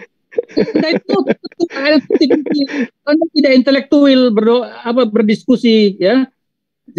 Tunggu, saya kan tidak menyela Anda tadi. Anda menyela. Ya, silakan Pak. Ya. Silakan. Tolong agak intelektualnya agak ditingkatkan dikit lah, jangan agak sedikit kampungan. Saya minta Pak, di sini bukan sesi Anda membodohi orang. Ngerti? Iya, kita berdebat tentang kebenaran. Jadi kalau saya membantah, itu artinya Bapak mengajarkan tidak sesuai dengan ajaran Yesus. Baptislah, disuruh baptis, tidak disuruh menyembah. Disuruh menyembah Tritunggal. Ada Yesus menyuruh menyembah Allah Tritunggal? Ada. Ya, dengar dulu. Atau Anda bicara sampai habis saja. Dengar dulu. Anda selalu meminta saya mendengar. Kemudian Anda menjelaskan sesuatu yang tidak sesuai dengan ajaran Yesus. Apanya yang mau saya dengarkan? Anda memotong saya bicara. Anda tidak mendengar saya sampai selesai. Karena bicara. Anda tidak menjawab tentang pertanyaan. Yesus Tritunggal itu ajaran siapa? Allah Tritunggal itu. Anda mengatakan Yesus. Mana dalilnya? Baptislah katanya. Para rasul dan ajaran Yesus. Karena apa? Ya, para rasul menganggap Yesus sebagai Tuhan, berarti sudah pasti dia bukan Allah Bapa. Di dalam Yohanes 1 ayat 1, ya firman itu bersama-sama dengan Allah, berarti dia oknum yang berbeda. Waktu Yesus mengatakan, aku akan mengutus Roh Kudus turun, itu bukan kuasa. Roh Kudus itu adalah pribadi, dia bisa berbicara. Roh Kudus bisa bisa disusah. Itu salah tuh, itu salah itu. Roh Kudus tidak berkata-kata dari dirinya sendiri. Yohanes 16. Roh Kudus bisa berkata, saya bilang tidak. Kau nggak pernah baca Alkitab. Roh Kudus bisa berkata.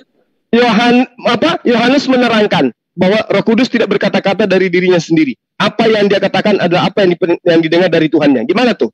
Dia katakan, berarti dia berkata dong. Nah, ya, berarti kalau Tuhan, kenapa dia tidak berkata-kata dari dirinya sendiri? Karena dia merupakan satu kesatuan. Roh Kudus bersaksi mengenai Kristus. Dia tidak memuliakan dirinya sendiri. Kristus itu menjadi inti. Kau tidak ngerti. Ya, kalau Pak, segala sesuatu yang Bapak punya adalah aku punya. Makanya dikatakan oleh Yesus di dalam Yohanes 16, ya, bahwa Roh Kudus yang diutus itu tidak berkata-kata dari dirinya sendiri. Dari mana Anda mengatakan ada Tuhan yang seperti itu? Tuhan tidak berkata-kata dari dirinya sendiri, itu kenapa? Roh Kudus itu memuliakan Kristus. Ya, Roh Kudus itu mengutus Paulus, ya. Roh Kudus itu mengutus. Aduh, saudaraku inilah. Roh Kudus itu bukan energi seperti saksi Jehovah. Kau udah salah kaprah. Loh, ya? Roh Kudus tidak berkata-kata dari dirinya sendiri. Apa yang dia katakan adalah apa yang diberitakan oleh Allah untuk dia sampaikan. Itu Roh Kudus, Pak. Tuhan apaan yang kayak begitu? Oke, kita perpanjang dulu 20 menit. Silakan 20 menit dulu. Dikasih timer. Ya. Sebentar, Bang. Sebentar ya. Oh, belum. Ya, silakan berdua. Saya cari ayatnya Roh Kudus berkata-kata. Itu saya sudah tunjukkan, Pak. Yohanes 16 ayat 13. Nggak usah dicari lagi. Jangan main kutip ayat aja. Dia mendengar apa yang dia gimana sih? Dia katakan, ya. Ya, apabila Roh Kudus itu datang, yaitu Roh kebenaran katanya. Dia tidak akan berkata-kata dari dirinya sendiri, Dengar dulu. Kisah para Rasul ayat 5 ayat 23. Tetapi Petrus berkata, Ananias, mengapa hatimu dikuasai iblis sehingga engkau mendustai Roh Kudus, menahan sebagian dari hasil penjualan tanahmu itu? Bagaimana mendustai Roh Kudus ya? Berarti mendustai Tuhan ya. Karena akibatnya dia mati karena Roh Kudus itu adalah Allah sendiri. Dari mana Anda bisa mengatakan Roh Kudus itu Allah sendiri sementara Roh Kudus ini tidak berkata-kata dari dirinya sendiri? Dia berkata dari dirinya sendiri. Yohanes 16 ayat 13. Apa yang dia katakan itu berdasarkan apa yang dia dengar. Jadi dia berkata. Dia dengar dari mana? Dengar dari, ya mereka kan tiga Allah Tritunggal. Ya Allah di dalam kekekalan mereka sudah ada perjanjian semua apa yang harus dikerjakan. Ya mereka punya tiga fungsi yang berbeda. Berarti benar Tuhan Bapa ada tiga. Bapa satu, Anak satu, Roh Kudus satu. Nah, Yesus ajarkan enggak bahwa Tuhan itu ada tiga? Sudah tadi. Yang mana Yesus mengajarkan Tuhan itu ada tiga? Allah Bapa, Roh Kudus, itu oknum yang berbeda. Dan mereka itu adalah Allah. Iya. Di mana Yesus mengajarkan bahwa Tuhan itu ada tiga? Di mana dalilnya? Kalau kamu mau cari urufiah, itu kamu turun lagi jadi anak SD. Debatnya. Pak, kita berbicara berdasarkan dalil, Pak. Ini agama. Tidak bisa asumsi. Oh, bukan asumsi. Ayatnya ada. Mana ayatnya? Tritunggal begini aja. Kalau mau debat mengenai Tritunggal, bikin topik tersendiri ya supaya tidak bertele-tele karena saya Tritunggal saya sudah kasih kamu nolak padahal banyak ayatnya ya jadi buang waktu jadinya kalau kamu sudah menyimpang daripada ini. Tadi ingat topiknya apa, kamu lari ke Tritunggal, lari ke Paulus, tapi karena moderator tidak adil karena ini adalah zoomnya Islam jadi moderator lemah sama kamu ya. Enggak Pak, saya justru mengingatkan kepada Bapak jangan berasumsi. Yesus tidak pernah mengajarkan Tuhan itu tiga. Ya ngapain kamu bahas Tritunggal sekarang? Topiknya apa? Lah, kan ini kan berbicara mengenai ajaran Yesus kan? Dia itu Muslim atau dia Kristen? Kristen mengajarkan Tuhan itu tiga dengan mencaplok namanya Yesus. Di mana Yesus mengajarkan Tuhan itu tiga? Apa hubungannya dengan Paulus? Apa hubungannya dengan Roh Kudus? Nah kan Paulus yang mengajarkan kalau Yesus itu adalah Tuhan. Pencipta alam semesta kan Paulus yang mengajarkan dengan matinya Yesus, siapa yang berkata dengan mulutnya dan diimani dengan sepenuh hati bahwa Yesus itu adalah Tuhan maka dia akan diselamatkan. Itu ajaran siapa Pak? Yesus Tuhan itu ajaran. Mau saya kasih tahu ayatnya. Yesus ya, ini ayat yang saya kasih ajarkan kepada Bapak. Ya mau saya kasih tahu. Jadi udah melebar kemana-mana ini jadinya ketuhanan Yesus juga dipersoalkan lagi ya. Lah, ketuhanan Yesus itu ajaran Kristen, Pak, bukan ajaran Yesus. Ini sementara kita membahas tentang Yesus itu Muslim atau Kristen. Kalau Kristen, Yesus itu adalah Tuhan. Kalau Yesus, dirinya itu adalah hamba Tuhan. Gimana sih, Pak? Yesus mengatakan dia Tuhan, dia Maha Kuasa. Di mana Yesus mengatakan dia adalah Tuhan? Ya, Yohanes 13 ayat 13. Apa dia katakan di situ? Ya Rasul juga mengaku dia adalah di mana? Yohanes 13 ayat 13 yang mana? Apa bunyinya, Pak? Ya aku adalah guru dan Tuhan dan aduh. Ya. Terus. Dalam Alkitab untuk apa kau tahu ya? Ya, di dalam Wahyu 1 ayat 9 aku adalah Alfa dan Omega, aku Maha Kuasa. Nah. Dari Yesus. Nah.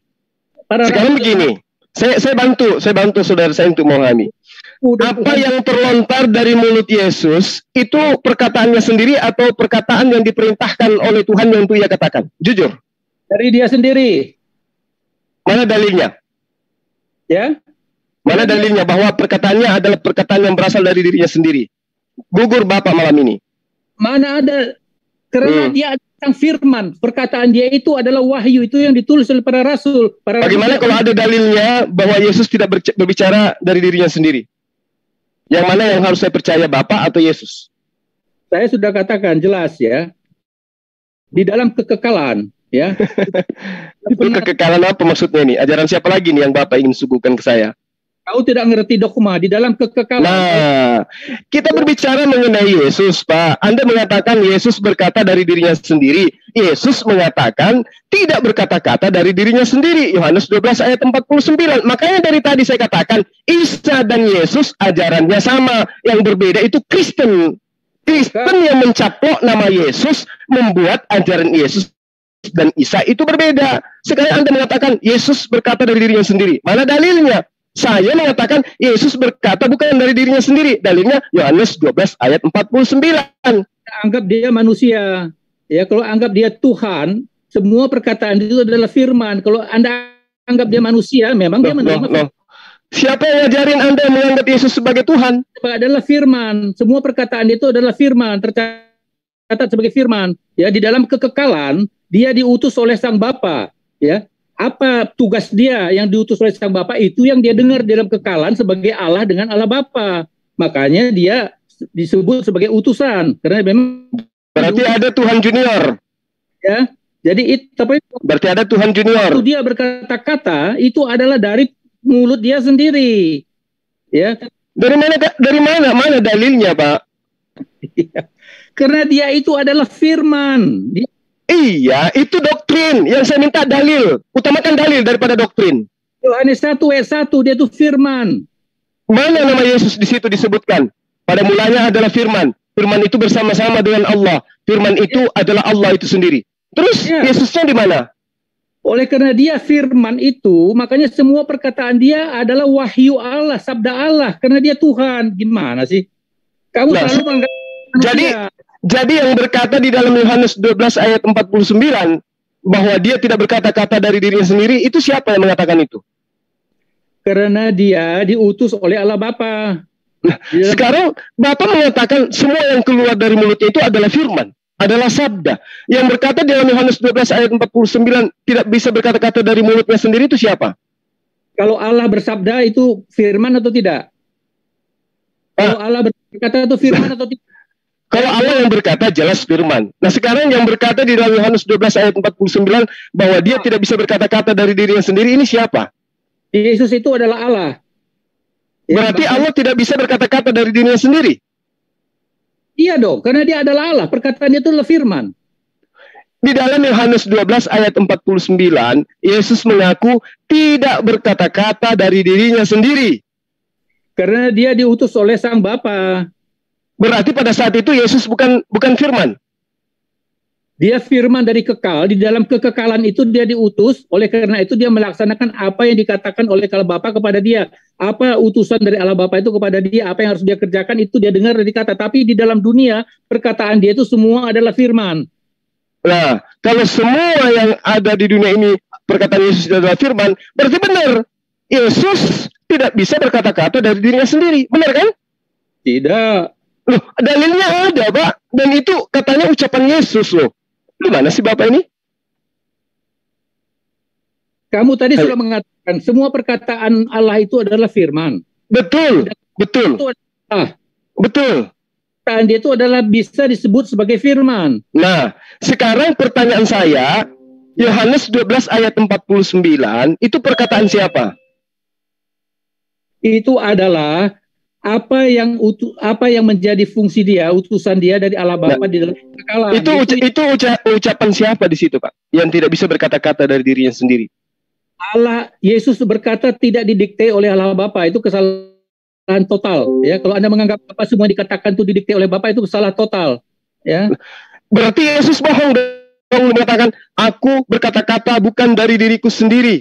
Berarti bohong dong dia katakan begitu. Dia itu utusan dari Allah Bapa, makanya dia tidak mengatakan dari dirinya sendiri.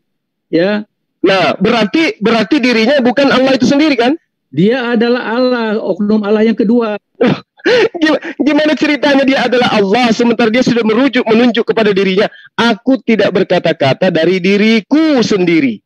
Gimana tuh? Menunjukkan bahwa apa yang dikatakannya itu ya merupakan pekerjaan utusan dari Allah Bapa, tetapi semua perkataan dia itu tidak didikte oleh Allah Bapa karena dia itu Allah sendiri, karena itu dirinya firman. Dia mengatakan aku tidak berkata-kata ya dari diriku sendiri. Itu pengakuan Yesus loh. Gimana sih Bapak ini? Ya cuman pemahaman Anda yang berbeda karena Anda menganggap dia manusia. Dan Yesus yang mengaku aku berkata-kata bukan dari diriku sendiri. Halo. Gimana tuh? Apa yang dia katakan itu ya berasal dari dulu perjanjian dia di dalam kekekalan dengan Allah Bapa. Itu maksudnya bahwa dia itu adalah utusan. Jadi berarti Ya memang Yesus itu utusan. Sebagai utusan dia bukan Tuhan. wah, bagaimana sih orang semua ras Loh, aku dia sebagai Tuhan? bagaimana ceritanya Anda mengatakan ada Tuhan yang tidak berkata-kata dari dirinya sendiri? Tidak ada, makanya Nah, ini dalilnya ada Yohanes 12 ayat 49. Aku tidak berkata-kata dari diriku sendiri. Siapa itu? Yesus. Berarti Yesus bukan Allah dong. Karena Allah itu satu di dalam roh. Jadi berarti dia... Nah, justru kalau Allah itu satu, tidak layak Yesus mengatakan diriku tidak bisa berkata-kata dari diriku sendiri. Karena ternyata Yesus itu adalah Allah itu sendiri. Tapi ternyata Yesus mengatakan itu berarti nyata dia bukan Allah itu sendiri. Gimana tuh? Dia berbeda dalam 3 pribadi. Anda tidak paham Tritunggal itu pura-pura tidak paham. Bosan. Gimana ceritanya Anda mengatakan berbeda dalam 3 pribadi, kemudian orang ini satu? Gimana ceritanya tuh, Pak? Coba Anda jelaskan. Saya bacakan saja ya, dari Athanasius agak panjang. Mau saya baca ya? Dari Kisah Para Rasul. Pengakuan Athanasius mengenai Tritunggal. Athanasius itu siapa? Penerima firman. Murid Yesus. Itu adalah Bapak Gereja. Murid dari Bapak Rasul. Murid dari Bapak Rasul, Bapak Gereja. Iya, Bapak Gereja. Kirain muridnya Yesus, Pak. Loh, Yesus tadi sudah kasih tahu buktinya. Ya. Bukti apa? Dia menyebut ada Allah Bapa, dia juga mengutus Roh Kudus. Siapa itu Allah Bapa? Siapa Roh Kudus kalau bukan Allah? Dari mana Anda bisa mengatakan bahwa Roh Kudus itu adalah Allah? Siapa yang ngajarin Anda? Loh, Roh Kudus itu adalah Allah. Siapa yang ngajarin? Ya, siapa yang ngajarin? Saya cari ayatnya. Oke. Ya. Silakan tunjukkan bahwa Roh Kudus itu adalah Allah itu sendiri. Ya.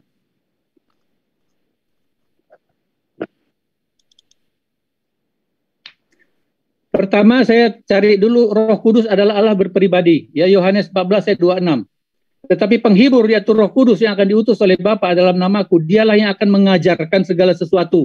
Mengajarkan. Jadi berarti itu pribadi ya. Efesus 4 ayat 30. Janganlah sebelum ayat 26 Pak, ada ayat 12-nya Pak. Iya, tapi masa saya harus ambil semua? Dengarkan dulu saya selesai. Kamu mau bantah belakangan boleh. Efesus 4 ayat 30. Dan janganlah kamu mendukakan Roh Kudus, ya, hanya pribadi yang bisa berduka, ya. Yang telah memeteraikan kamu keselamatan. Matius 12 ayat 31. Tetapi hujat terhadap Roh Kudus tidak akan diampuni. Berarti dia pribadi, ya, bukan hanya kuasa. Kisah Para Rasul 44 ayat 25. Dan oleh Roh Kudus dengan perantaran hamba-hamba Daud, Bapak, engkau telah berfirman, ya. Oleh Roh Kudus engkau telah berfirman, ya. Kisah Para Rasul 5 ayat 3. Tetapi Petrus berkata, Ananias, mengapa hatimu dikuasai iblis sehingga engkau mendustai Roh Kudus? Ya, itu menunjukkan, ya, bahwa dia sama dengan mendustai Tuhan. Sebentar, Rasul 5 ayat 3, Kisah Para Rasul 5 ayat 3. Mendustai Roh Kudus sama dengan mendustai Tuhan itu. Kisah Para Rasul ayat 3.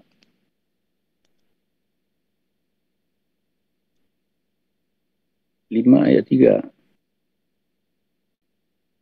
Rasul 5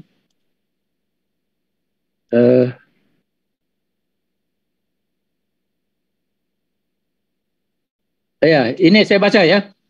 Kisah Para Rasul 5 ayat 3 sampai dengan ayat 5.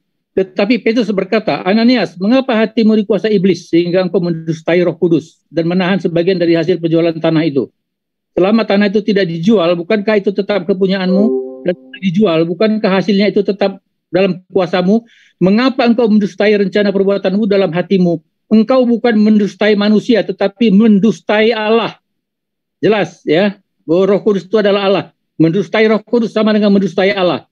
Karena dia adalah dirinya Allah. Nah, terus? Itu buktinya sudah. Bukti apa itu? Kudus juga Allah, Allah Bapa juga Allah, Yesus juga Allah. Itulah Allah Tritunggal. Berarti Tuhan Anda ada 3? 3 pribadi yang esa. Bagaimana ceritanya itu? Ada 3 pribadi yang esa. Kayak mana ceritanya, Pak? 3 pribadi di dalam satu esensi, satu roh. Rohnya esa, pribadinya beda. Maksudnya yang mana satunya? Yesus kan mengatakan, aku tidak bisa berkata-kata dari diriku sendiri. Terus? Ada berbalik. Mana hakikat keilahiannya di situ? Ketika dia mengatakan bahwa dia tidak bisa berkata-kata dari dirinya sendiri. Menunjukkan keilahiannya karena apa yang dia katakan itu dulu berdasarkan apa yang dia dengar di dalam kekekalan dari Allah Bapa. Makanya dia memperkuat bahwa itu bukan dia sendiri yang berkata. Allah Bapa juga ada di belakang dia dalam berkata-kata itu. Nah, kalau begitu Yesus itu tidak satu hakikat dengan Allah, tidak satu hakikat dengan Bapa. Yesus hakikatnya adalah manusia. Karena dia tidak berkata dari dirinya sendiri. Kalau hakikatnya sama, maka Yesus akan berkata dari dirinya sendiri. Itu menunjukkan dia dengan Allah Bapa. Itu menunjukkan kesatuan dia dengan Allah Bapa. Hanya persepsi Anda yang beda. Karena Anda tidak percaya. Tidak bisa, Pak. Karena Bapa itu tidak pernah merasakan mati. Dia hidup kekal. Yesaya 57 ayat 15. Akulah Allah yang maha tinggi lagi maha suci subhanahu wa ta'ala, yang hidup selama-lamanya, tidak pernah mengalami kematian. Yesus pernah mati, Pak. Iya, sebagai manusia dia mati. Bukan justru karena itulah Allah yang benar itu tidak pernah menjadi manusia.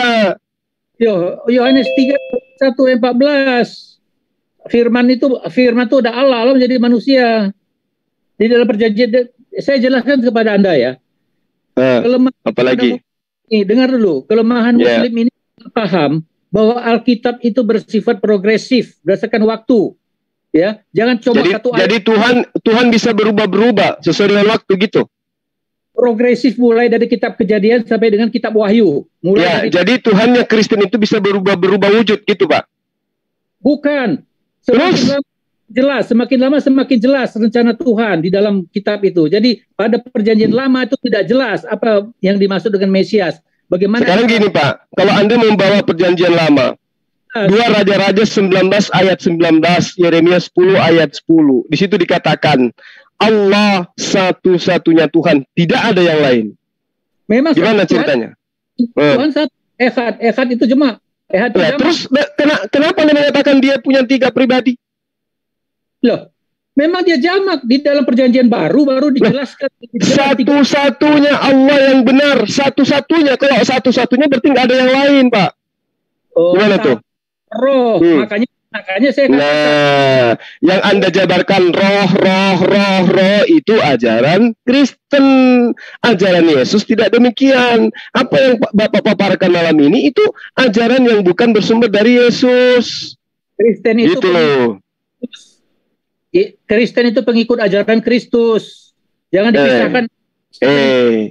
Yesus Kristen itu pengikut Paulus, Pak. Di awal saya sudah terangkan Antioquia di Kisah Para Rasul 11. Pengikut Paulus disebut Kristen.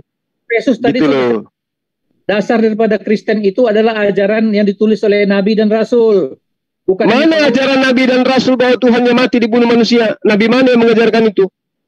Ya, karena dia itu mati sebagai manusia. Kan itu tidak. Di mana ada Tuhan sebagai manusia? Di mana ajaran Nabi mana yang mengajarkan Tuhan pernah menjadi manusia? Nabi siapa? Abraham kah? Musa kah? Daud kah? Salomo kah? Atau Yesus? Tuhan bisa jadi manusia nggak? Yesus pernah nggak ajarkan itu? Jangan dulu. Yesus pernah nggak ajarkan itu? Bahwa Tuhan bisa menjadi manusia? Yohanes 1 udah baca itu Rasul. Ya, Yohanes 1 itu perkataan Yesus. Saya percaya. Itu perkataan Yesus. Saya tanya, saya boleh nggak percaya kepada Rasul? Boleh nggak? Yang Anda katakan Rasul itu siapa dulu? Ke-13 Rasul boleh nggak saya percaya? Kok ke-13 Rasul? Di mana Yesus mengatakan muridnya ada 13? Ya dulu, 12 Rasul plus Paulus. Boleh nggak saya percaya? Silakan aja Anda percaya, tapi sekarang rujukannya adalah Yesus. Pernah nggak Yesus mengajarkan itu? Kamu percaya Muhammad nggak? Ya, iya dong, saya percaya dong. Karena dia mengajarkan. Yang saya imani adalah apa yang bersumber dari lisannya. Nah sekarang yang Anda imani apakah bersumber dari lisannya Yesus? Muhammad tidak pernah ketemu Allah dan Muhammad tidak pernah ketemu Jibril. Sekarang saya tanya, apakah Paulus pernah bertemu Yesus? Bertemu. Tadi saudara. Di mana? Di mana Yesus mengatakan pernah bertemu Paulus? Di mana? Stop dulu. Stop dulu, kita perpanjang sebentar. Di mana? Stop dulu ya. Kita tambah sebentar Pak Herman. Pak Herman, sabar Pak Herman. Sabar Pak, kita tambah 20 menit lagi, sabar.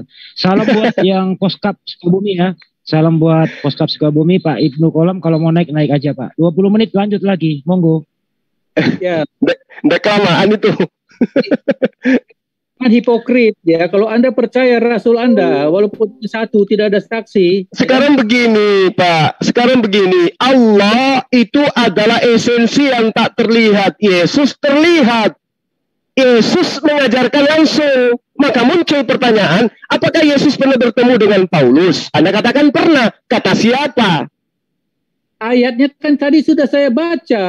Kata siapa Yesus pernah bertemu dengan Paulus? Loh, kata kitab suci, saya apa? Nah, bilang aja kata Paulus, kata Lukas, kan gitu, sederhana. Jadi Anda tidak menyembunyikan sesuatu yang sifatnya bukan ajaran Yesus. Anda harus belajar jujur deh, Pak. Sekarang belajar jujur. Ya. Percaya atau tidak? Kau apanya? Percaya dong. Semua apa yang terlontar di Al-Quran itu adalah hal yang dilisankan oleh Rasulullah Muhammad SAW. Rasul tidak menulis surat. Dia baca juga nggak bisa. Yang nulis surat itu siapa? Yang nulis Quran siapa? Iya betul. Memang betul. Dia tidak menulis Al-Quran. Benar. Tetapi para sahabatnya mendengarkan dan dilisankan oleh Rasulullah SAW. Lalu kemudian dihafalkan oleh para sahabatnya. Nah sekarang, Lukas di mana bertemu dengan Yesus sehingga dia menulis Lukas? Siapa yang nulis? Enggak. Siapa yang menulis Quran? Para sahabatnya. Sa'id, Abu Bakar, Utsman, orang yang hidup sesama dengannya, tidur dengannya. Lukas kapan bertemu dengan Yesus? Jawab. Rasul ya. Sekarang saya tanya, Lukas kapan bertemu dengan Yesus? Siapa bilang tidak bertemu? Tidak. Di mana dalilnya? Coba tunjukkan. Dari suratnya Lukas, di mana dia menuliskan bahwa aku bertemu dengan Yesus? Jangan Yesus, Lukas aja dulu. Lukas di mana menuliskan kalau dia ketemu dengan Yesus? Kamu kan mencari-cari apa yang tidak dikatakan di Alkitab walaupun dia hidup sejaman. Justru itulah kemudian saya katakan iman Anda tidak berdasar kepada pengajaran Yesus. Saya percaya kepada yang ditulis oleh teman-temannya Nabi. Anda percaya kepada tulisan Lukas, sementara Yesus tidak pernah bertemu dengan Lukas. Saya percaya kepada tulisannya Abu Bakar karena Muhammad SAW, Rasulullah Muhammad SAW bertemu dengan Abu Bakar, bertemu dengan Sa'id. Bahkan Sa'id itu adalah anak angkatnya. Gimana tuh? Nabi. Nah, sekarang Lukas Anda percaya, kapan Lukas bertemu dengan Yesus? Ya, Nabi yang lainnya ketemu dengan Rasul yang lainnya bertemu. Kok Nabi yang lain? Saya tanya Lukas. Kenapa tidak dibicarakan? Lukas dulu, Lukas aja dulu. Kalau satu orang di antara Rasul yang Anda imani itu Rasul, tidak pernah bertemu dengan Yesus, maka dia adalah Rasul palsu. Gimana tuh? Quran itu ditulis 200 tahun. Kok larinya ke Al-Quran? Al-Quran itu dihafalkan. Ngerti? Islam itu muncul di Mekah, muncul di Madinah bersamaan dengan Rasulullah Muhammad SAW. Lontaran kata Islam terlontar dari mulut Rasulullah. Yesus tidak pernah menyebut nama Kristen. Mus'ab semua sudah dibakar. Yang kalian berlaku itu adalah Mus'ab yang ada di tahun. Nah sekarang ketika Anda mengatakan Mus'ab, sekarang saya tanya, kemana Injil-Injil lain yang dikatakan oleh Paulus, aku heran begitu cepat kamu percaya kepada Injil selain Injil yang aku beritakan. Injil-Injil mana aja yang dimaksud oleh Paulus? Injil itu tadi saya sudah baca. Mau saya sebutkan lagi Injilnya? Gak usah, jawab aja Pak. Injil mana yang dimaksud oleh Paulus? Ya, Injil Maria Magdalena. Ya. Injil. Kenapa bisa tulisan Maria Magdalena yang setiap hari sama Yesus bahkan ditengarai dia suami istri ditolak, sementara tulisan Paulus Anda imani? Itu Quran, Mus'ab sudah tidak ada. Larinya ke Al-Quran. Karena sudah tidak berdaya, lari ke Al-Quran. Oke, nggak apa-apa. Al-Quran, dengar. Ketika Al-Quran disampaikan, Iqra bismi rabbikal lati khalaqal insana min alaq. Seluruh sahabat Rasulullah menghafalkan kalimat itu. Nah sekarang, ketika Yohanes menuliskan, pada mulanya adalah firman. Firman itu adalah Allah. Firman itu bersama-sama dengan Allah. Dan firman itu adalah Allah. Lukas, Markus, Matius kemana pada saat Yesus mengatakan ayat itu? Kalau itu adalah perkataan Yesus. Ke-12 para rasul itu bersama Yesus. Nah, ketika dituliskan Yohanes pada mulanya adalah firman. Firman itu bersama-sama dengan Allah. Firman itu adalah Allah. Lukas kemana? Quran ditulis oleh teman-teman 200. Matius kemana? Markus kemana? Mana tulisannya? Kenapa berbeda dengan tulisan Lukas dengan Yohanes? Ya, jadi Anda ini hipokrit. Ya, kok hipokrit pula? Saya tanya, ketika Yesus menyampaikan firman kepada Yohanes, yang lain kemana? Mereka 3,5 tahun bersama-sama itu. Iya, oke. Kalau 3 tahun setengah bersama-sama, mana bunyi tulisan Lukas yang sama dengan Yohanes? Atau Anda ingin mengatakan bahwa Yohanes diajari setahun, Lukas setahun, Markus setahun, dan bisa-bisa gitu? Kalau Al-Quran, ketika Rasul menerima wahyu, semua sahabat menghafalkan. Alhamdulillahi Rabbil Alamin, Ar-Rahmanir-Rahim, Maliki Yawmiddin. Seluruh sahabat menghafalkan dan tidak ada yang berubah, tidak ada yang berbeda antara satu sama yang lain. Quran. Nah sekarang Lukas dengan Markus, Matius dengan Yohanes. Lukas, Matius aja berbicara mengenai silsilah Yesus berbeda. Tidak ada berbeda, satu dari Yesus, satu dari Maria, itu berbeda. Tetapi mushaf Quran itu sudah dibakar, terlalu banyak variasi. Tidak ada lagi di zaman. Anda belajar sejarah Islam dari mana? Ya, jadi Anda belajar sejarah Islam dari mana? Nah, saya tanya, asalnya Anda mengetahui ini dari mana? Jawab. Di Kairo. Ya, dari mana? Ada Quran dulu tuh. Dari mana Anda mendapatkan informasi ini? Loh, lihat dong dari YouTube dong, itu diskusi di buku. Ya.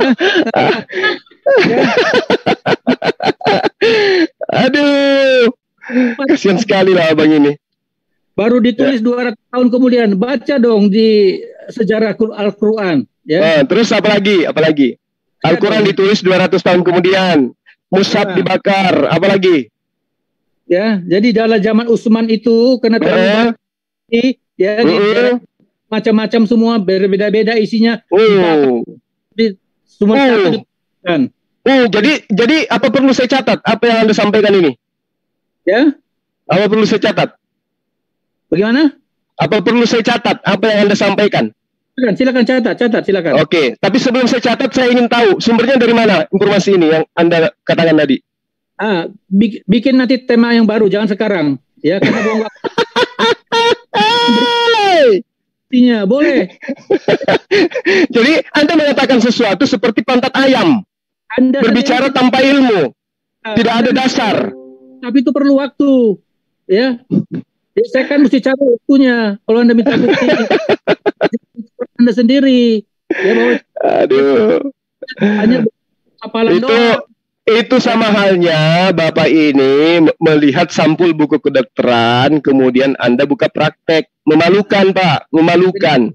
Anda berbicara sesuatu tanpa dasar pengetahuan.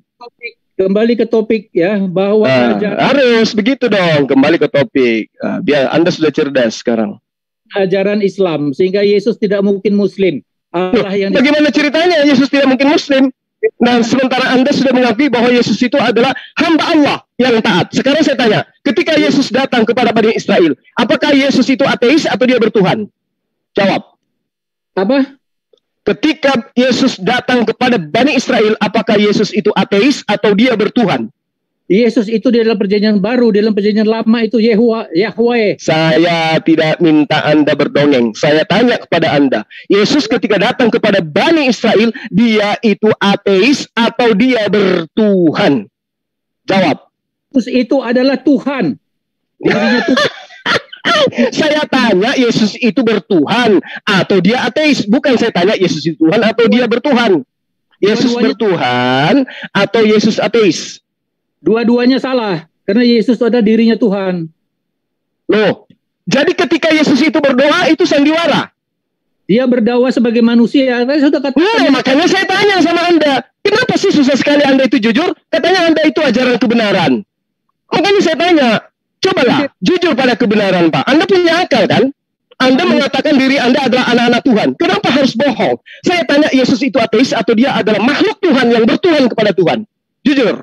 Itu adalah Tuhan dan manusia. Sebagai manusia. Bagaimana Anda mengatakan Yesus itu Tuhan dan manusia? Pernahkah Tuhan pencipta alam semesta ini menjadi mayat? Baca Yohanes 1 ayat 14. Saya sudah hafal dalil-dalil itu. Sekarang saya tanya kepada Anda, jujur, pernahkah Tuhan pencipta alam semesta itu menjadi mayat? Yang menjadi mayat itu adalah natur manusianya. Arti yang adalah manusia, bukan Tuhan. Karena dia adalah manusia, betul? Apa? Seperti Yesus yang adalah manusia, bukan Tuhan. Yang mati itu kemanusiaan, Tuhan tidak bisa mati. Yesus yang mati itu bukan Tuhan. Yang mati itu natur manusianya. Tuhan punya sisi kemanusiaan? Punya natur manusia. Dari mana Anda dapatkan informasinya? Yesus. Yohanes 1. Apa kata Yesus? Apa kata Yesus? Apakah Tuhan itu bisa menjadi manusia? Anda lupa. Yesaya 43 ayat 10. Tuhan tidak bisa dibentuk menjadi apapun. Itu di mana Anda mengatakan bahwa Tuhan pernah dibentuk menjadi manusia? Baca di Injil Yohanes 1 ayat 14. Tuhan itu sudah menjadi manusia di perjanjian lama. Firman yang menjadi manusia. Jangan Anda tipu. Firman itu telah menjadi manusia. Bukan Tuhan itu telah menjadi manusia. Jangan tipu-tipu, Pak. Tuhan itu memang bukan manusia, tapi dia menjadi manusia. Itu siapa bilang Tuhan menjadi manusia? Mana dalilnya? Yohanes 1 ayat 14, baca. Yohanes 1 ayat 14, firman itu telah menjadi manusia. Firman itu Tuhan atau tidak? Di mana dikatakan bahwa Tuhan itu adalah firman? Dalilnya? Yohanes 1 ayat 1. Apa yang dikatakan di situ?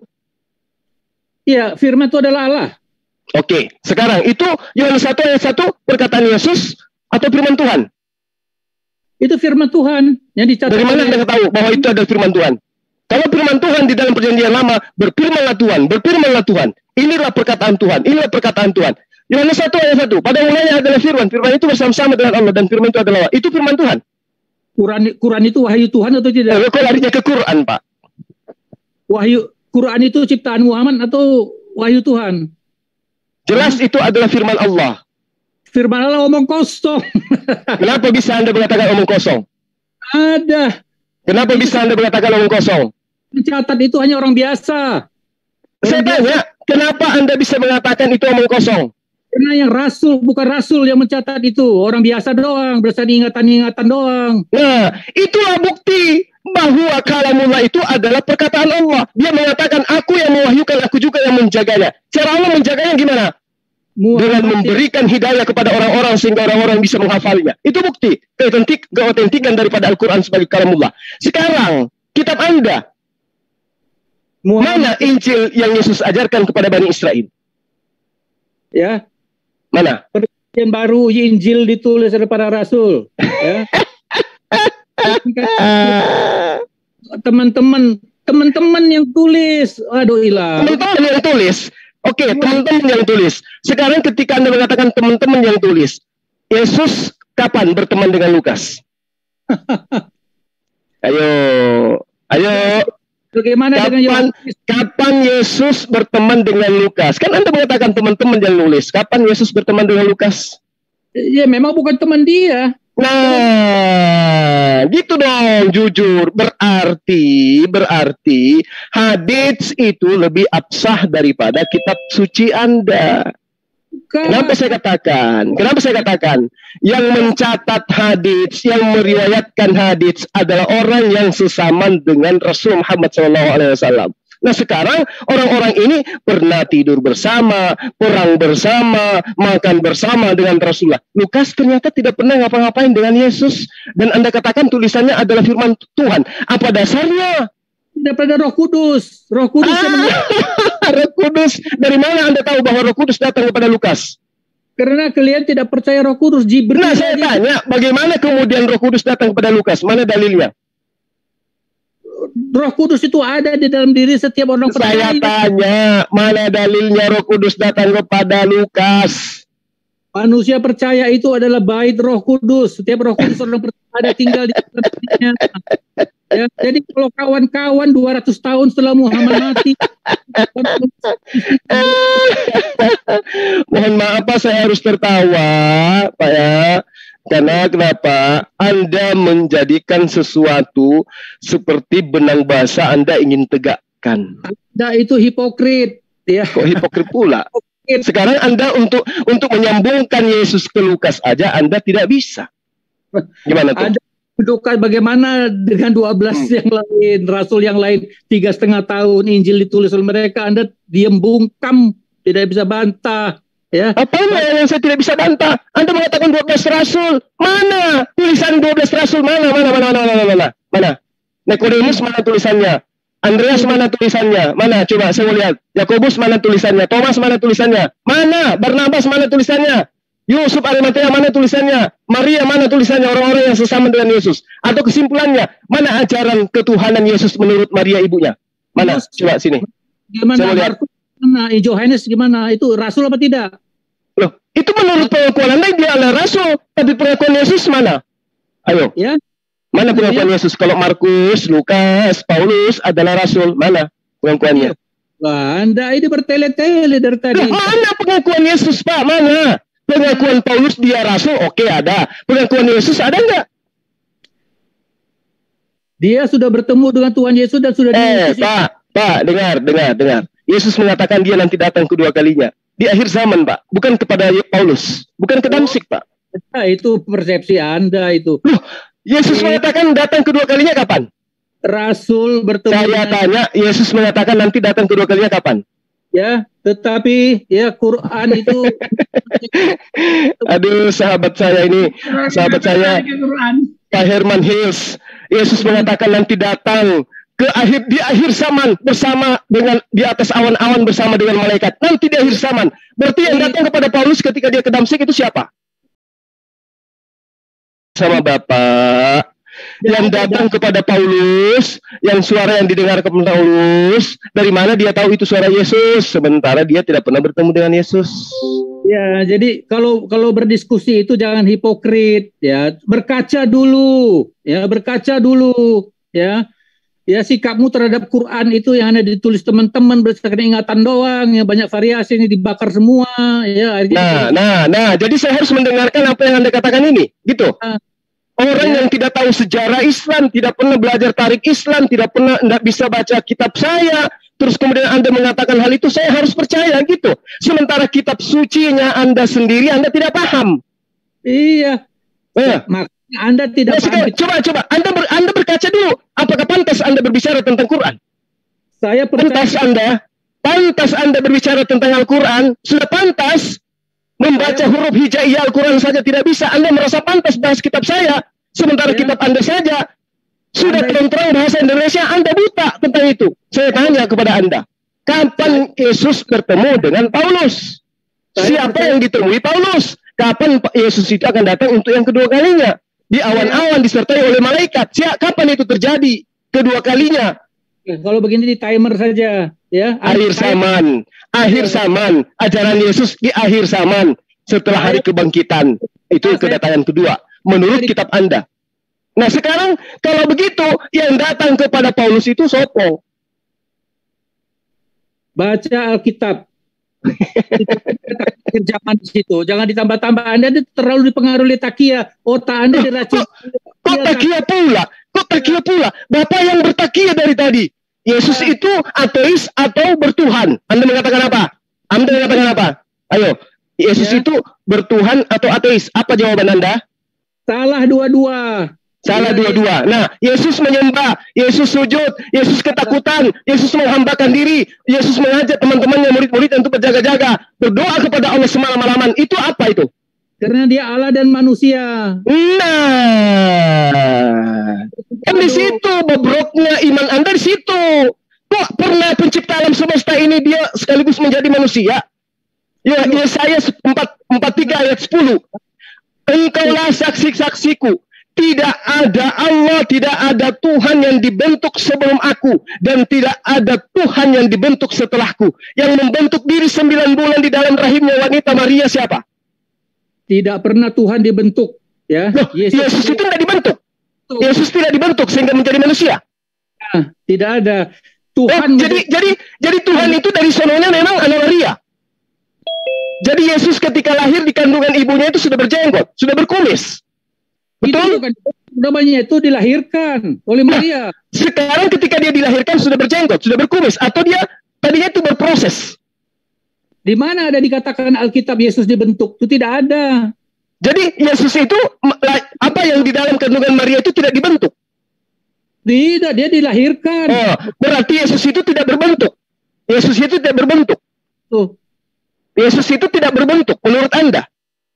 Dia dilahirkan. Oke, dia dilahirkan. Memang dia dilahirkan. Sekarang saya tanya, Yesus itu tidak berbentuk. Mana ayatnya dia dibentuk? Tunjukkan ayatnya. Sekarang kalau tidak ada ayatnya dia dibentuk, sekarang Anda jujur gunakan akal. Yesus mengajarkan, kasihilah Allahmu dengan segenap akal budimu. Saya tanya, Yesus itu berbentuk atau tidak? Tunjukkan ayatnya. Sekarang saya tanya, Yesus itu berbentuk atau tidak? Tunjukkan ayatnya dia dibentuk. Kalau tidak ada, itu tidak ada. Dia dilahirkan di situ. Tidak ada dibentuk-bentuk. Nah, sebelum dilahirkan, dia di rahim Maria kan? Siapa? Yesus? Iya. Dia dilahirkan dari perut Maria dong. Iya. Dia ngapain di dalam di perutnya Maria? Ya? Dia ngapain? Lu yang ngapain? Kok ditanya? Tanya Maria, dia ngapain? Kok tanya saya? Sekarang saya tanya kepada Anda, Yesus itu 100% manusia kan? Iya, betul. Nah, ketika dia sebagai manusia, dia berproses nggak di dalam rahimnya ibunya? Proses apa maksudnya? Proses sebagai bayi, iya. Nah, udah terjawab. Berarti Yesus dibentuk. Oh, nggak ada. Istilah dibentuk tuh nggak ada. Jadi yang lahir itu berbentuk manusia, itu bukan bentukan manusia. Natur manusia. Nah, itu bahasa gereja. Natur manusia. Tapi jelas-jelas Yesus berbentuk kan manusia. Benar kan?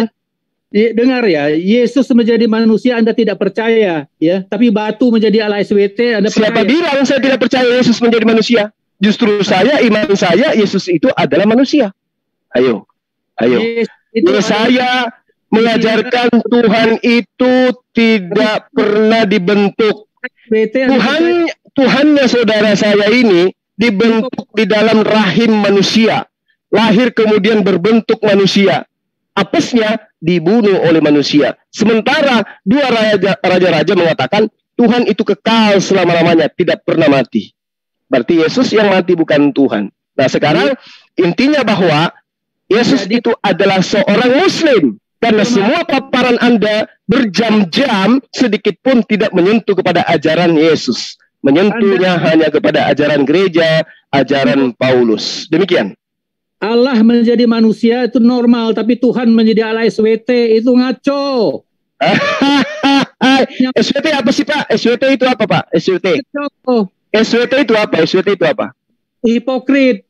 Ya. SWT itu apa? Saya tanya.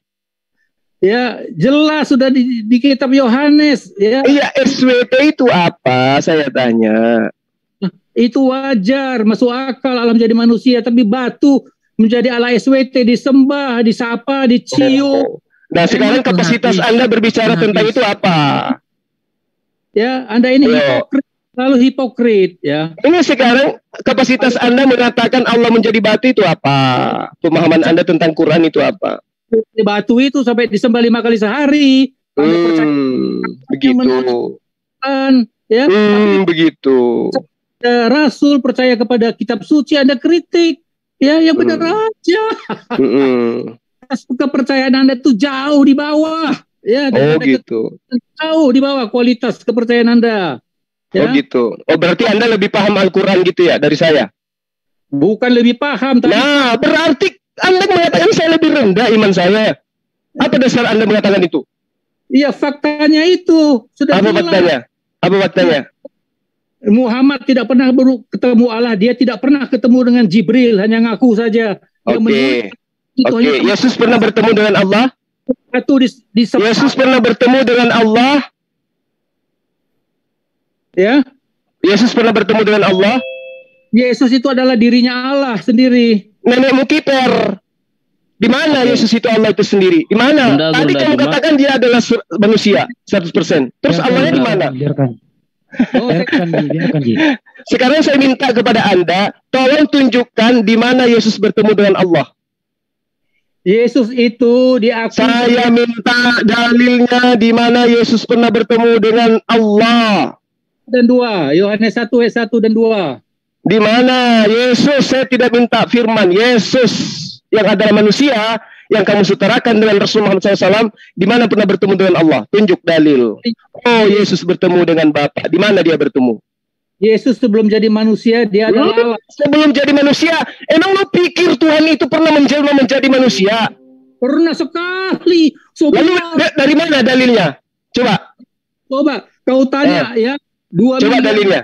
Coba dalilnya. Orang Kristen kau tanya, percaya nggak dia Yesus pernah menjadi manusia? Allah menjadi manusia. 2 miliar orang Kristen itu percaya. Nah, betul. Sekarang yang saya tanya adalah Yesus, bukan membahas Kristen. Kalau Kristen kan udah nyata dia ajaran pagan. Sekarang Yesus yang saya tanya. Saya tanya Yesus itu bertuhan atau tidak, dia ateis atau tidak. Anda tidak bisa menjawab. Bukan tidak bisa menjawab, pertanyaan itu salah. Yesus itu bertuhan atau tidak? Menyembah kepada Tuhan atau tidak? Pertanyaanmu salah. Saya tanya, Anda mengaku sebagai anak Tuhan. Tolong jujur. Yesus ketika datang kepada Bani Israel memberikan contoh menyembah kepada pencipta alam semesta atau tidak? Jujur. Bagaimana? Saya tidak tahu. Nggak jelas. Udah. Oke, kawan moderator sudah keok ini Bapak ya. Segera dia disadarkan, dia butuh obat, dia menyembunyikan identitas Yesus. Yesus identitasnya jelas, dia adalah hamba Allah. Yohanes 4 ayat 22. Aku menyembah apa yang aku kenal. Itu Yesus. Berarti dia adalah penyembah. Sekarang Anda mengatakan Yesus itu salah, pertanyaan saya. Sementara Yesus berdoa, menghambakan diri, meminta kepada Allah. Anda mengatakan Yesus tidak bertuhan. Yesus itu Tuhan itu sendiri, bukan tidak bertuhan. Dia itu adalah kalau Yesus itu Tuhan itu sendiri, berarti Maria melahirkan pencipta alam semesta, betul? Dia melahirkan kemanusiaan Yesus. Terus kalau Yesus manusia, dari mana Anda mengatakan bahwa dia adalah Tuhan itu sendiri? Karena di dalam Yohanes mengatakan sebelum dia menjadi manusia, dia adalah Allah, Sang Firman yang menjadi manusia. Di mana Yesus dikatakan bahwa Sang Firman itu adalah Yesus? Di mana dalilnya? Firman itu menjadi Yesus dan diberi nama Yesus, anak Allah. Anak Allah itu Yesus. Percaya siapa yang mengatakan itu? Siapa yang mengatakan? Firman itu anak Allah dan juga siapa yang mengatakan itu? Siapa yang mengatakan? Gabriel mengatakan bahwa anak Allah itu diberi nama Yesus. Nama kemanusiaannya itu Yesus. Yesus, dia adalah anak Allah, dia adalah Sang Firman. Ada berapa anak Allah yang datang kepada Bani Israel? Ya Allah. Dia sebagai ada Allah. Berapa anak Allah yang datang kepada Bani Israel?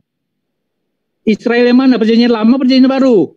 Memang ada Israel lain, perjanjian baru itu miliknya Kristen atau Yunani itu. Saya tanya, ada berapa manusia yang datang kepada Bani Israel yang disebut sebagai anak Allah?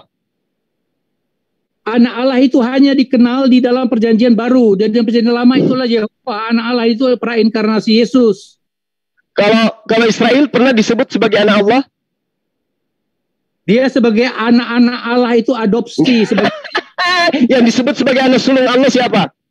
Dengar dulu. Tolong dibedakan anak tunggal Allah yang mempunyai esensi yang sama dengan Allah. Dari mana Anda mengatakan punya esensi? Yesus tidak bisa berbuat apa-apa dari dirinya sendiri. Esensinya di mana dia Tuhan?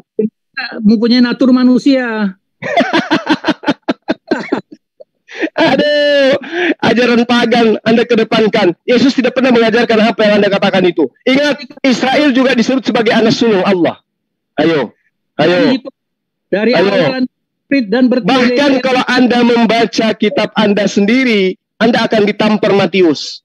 Bagaimana kemudian Yesus itu disebut sebagai anak Allah. Sebelum penyebutan nama Yesus, Adam dulu yang disebut sebagai anak Allah.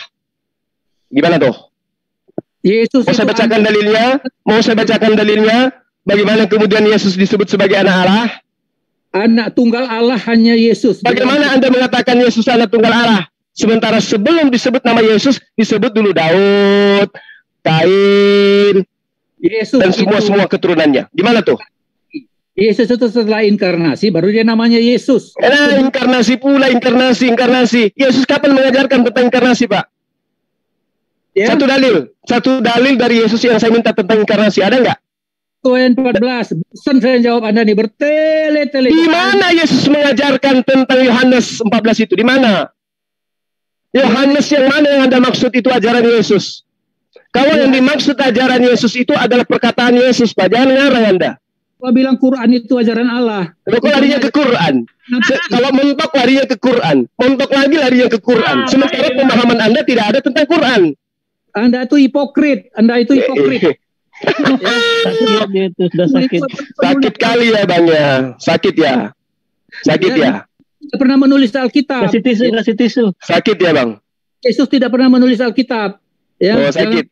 Jangan salah. Yang Ya, menulis tapi di dalam kitab Anda itu menceritakan tentang Yesus dan di situ ada perkataan Yesus, bukan? itu kesaksian kepada para rasul. Betul enggak di dalam kitab Anda itu ada perkataan Yesus, betul enggak?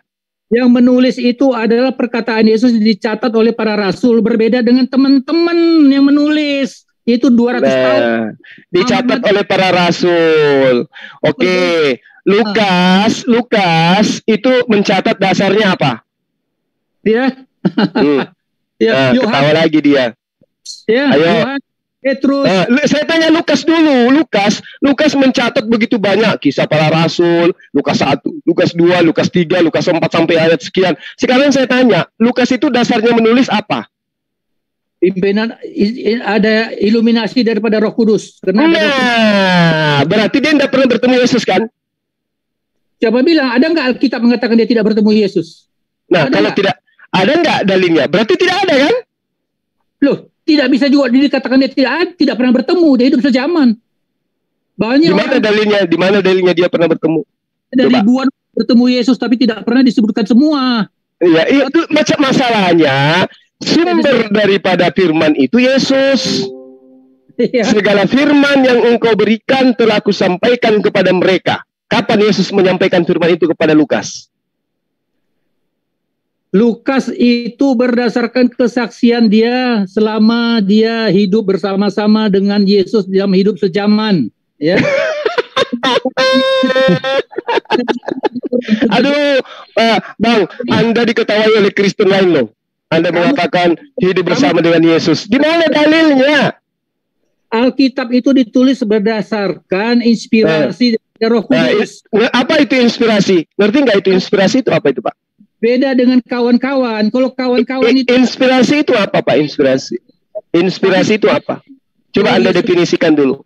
Roh Kudus di dalam diri manusia. Roh Kudus itu memimpin sehingga sekarang begini. Anda duduk di hadapan saya, kemudian saya berkata, tiada kemilau seindah sangsil. Apakah Anda butuh Roh Kudus untuk mencatat perkataan saya? Kalau yang langsung itu iklan itu Bang Juma. Nah, Anda bertemu saya, saya mengatakan tiada kemilau seindah sangsil. Apa yang Anda tuliskan, apa perlu bimbingan Roh Kudus atau Anda catat langsung karena telah mendengarkan perkataan dari saya? Oh tidak dicatat langsung, sama sekali tidak didikte. Itu beda. Tompel ya. Berarti kitab Anda itu bukan berasal dari perkataan Yesus kan? Perkataan Yesus yang diingat oleh mereka dan ditulis setelah Yesus naik ke surga. Mereka tulis semua. Sehingga, coba Anda tuliskan atau sebutkan di mana dalil para penulis ini adalah penghafal gospel. Tidak penghafal, dia menulis kira-kira. Lalu dari mana mereka menulis begitu banyak tebalnya? Apa dasarnya dia menghafal? Dia menulis, ternyata dia tidak menghafal. Berdasarkan kesaksian yang dia tahu. Loh, berarti dia tidak menuliskan berdasarkan apa yang dia saksikan sendiri. Iya, dia saksikan sendiri baru dia tulis. Nah, kalau dia saksikan sendiri berarti Lukas pernah bertemu berhadapan dengan Yesus. Tompel. Nah, Lukas coba Anda buka Lukas 1 ayat 1 sampai ayat 4. Apa dasar tulisan Lukas? Penyelidikan atau kesaksiannya dia? Alkitab mengatakan tidak Saya tidak tanya Alkitab. Saya tanya Lukas 1 ayat 1 sampai ayat 4. Lukas menuliskan atas kesaksiannya dia atau atas penyelidikannya dia? Alkitab mengatakan tidak semua perkataan Yesus tercatat di Alkitab. Tidak semua tercatat. Saya tanya Lukas itu menuliskan berdasarkan penyelidikan atau berdasarkan kesaksiannya dia? Berdasarkan kesaksian dan penyelidikan dia. Di mana ayatnya? Coba. Lukas 1 ayat 1. Ini suka kali bohong Bapak ini. Waduh, bahaya ini. Banyak orang tertipu kalau pembohong kayak begini nih, bahaya ini. Coba Anda bacakan Lukas 1 ayat 1 sampai ayat 4. Di mana dia bersaksi di situ sebagai saksi?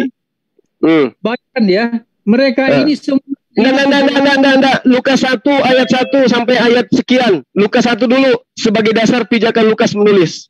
Iya, itu penyelidikan atau berdasarkan kesaksiannya dia. Betul, karena dipimpin oleh Roh Kudus. Roh Kudus ada di dalam diri dia. Kalau Roh Kudus ada di dalam dirinya, kenapa dia melakukan penyelidikan? Dia itu bedanya, dia didikte, dia tetap, dengan penulisan di Alkitab itu berdasarkan pikiran daripada orang itu, tetapi dipimpin oleh Roh Kudus. Makanya ada yang Bagaimana caranya dipimpin kalau dia menyelidiki? Mereka pakai bahasa mereka sendiri, ya, mereka punya gaya bahasa sendiri, ya, mereka punya kesaksian sendiri, tapi semua dipimpin oleh itu. Bedanya dengan di Quran itu cuma didikte oleh kawan-kawan, ya. Pak Herman sepertinya nggak ngerti Lukas, siapa lu? Pak Herman, Lukas itu menuliskan berdasarkan hasil penyelidikan. Kalau dalam bimbingan Roh Kudus, ngapain dia menyelidiki? Di dalam penyelidikan itu dia belum menulis. Setelah dia menyelidiki, dia menulis. Dalam penulisan itu dia dipimpin oleh Roh Kudus. Ada ayatnya bahwa semua Alkitab itu dinafaskan. Iya, semua. Maksudnya semua yang dikaruniakan oleh Allah. Iya, betul. Tapi ini tulisan ini yang jadi masalah ini. Yang menuliskan berdasarkan penyelidikan. Itu adalah Allah, dinafaskan oleh Allah. Karena Roh Kudus itu adalah Allah. Jadi kalau misalnya si Lukas menulis itu adalah bimbingan Roh Kudus. Kenapa Thomas menulis tidak dianggap sebagai bimbingan Roh Kudus? Siapa? Thomas. Bimbingan Roh Kudus tidak ada. Andreas. Siapa? Andreas. Andreas tidak menulis surat. Dari mana Anda tahu? Dari mana Anda tahu? Itu palsu. Dari mana Anda bisa tahu bahwa itu palsu? Itu palsu. Dari mana Anda tahu? Yang palsu. Dari mana Anda tahu? Dari mana Anda tahu? Karena itu tidak diterima di dalam kodifikasi daripada karena tidak lolos pada muktamar penentuan Yesus itu Tuhan atau bukan. Karena kitabnya Thomas menceritakan bahwa Yesus itu kawin, punya anak, gitu loh Pak. Ya, tidak ada kawin mau, itu tidak ada. Karena apa ya? Bayangkan, masa ada orang 6 abad kemudian lebih tahu daripada para rasul yang hidup sejaman. Bagaimana tidak lebih tahu? Yang menginformasikan adalah Sang Yang Maha Tahu. Gimana sih? Ayo. Orang 6 abad kemudian. Tadi Anda mengatakan Roh Kudus yang membimbing mereka. Nah, Rasulullah Muhammad SAW, pencipta alam semesta yang langsung membimbing dia. Ayo. Sementara Roh Kudus tidak berkata-kata dari dirinya sendiri. Yohanes 16 ayat 13. Sementara oknum yang tidak berkata-kata dari dirinya sendiri ini menganugerahkan kepada penulis-penulis kitabnya orang Kristen yang dituliskan berdasarkan penyelidikan. Tulisannya yang satu yang sama yang lain itu tidak sama. Sementara Al-Quran diwahyukan oleh sang pemilik alam semesta. Ayo. Udah oleh gereja. Gereja pula. Gereja. Yesus tidak mengenal gereja, Pak. Tulisan Quran juga dulu banyak dipilah-pilah karena banyak variasi, banyaknya palsu. Jadi jangan hipokrit, ya. Makanya dasar Anda mengatakan ini apa? Dasar Anda mengatakan ini apa? Banyak kali variasi. Dasar Anda mengatakan ini apa? Ya, saya tadi berbicara mengenai kitab Anda. Anda berbicara mengenai kitab saya. Dasar saya mengatakan dalil di dalam kitab Anda. Sekarang dasar Anda mengatakan tentang Al-Quran apa? Jangan bicara secara hipokrit. Bosan saya bicara dengan orang hipokrit, ya. Jadi kalau mau berdebat tuh jangan hipokrit. Ya, kamu itu munafik kalau berdebat. Ya. Munafiknya di mana? Munafiknya di mana? Kamu masa saya tidak bisa percaya Alkitab. Munafiknya di mana? Sekarang Anda berbicara mengenai Al-Quran, berbicara mengenai sejarah kodifikasi Quran. Anda punya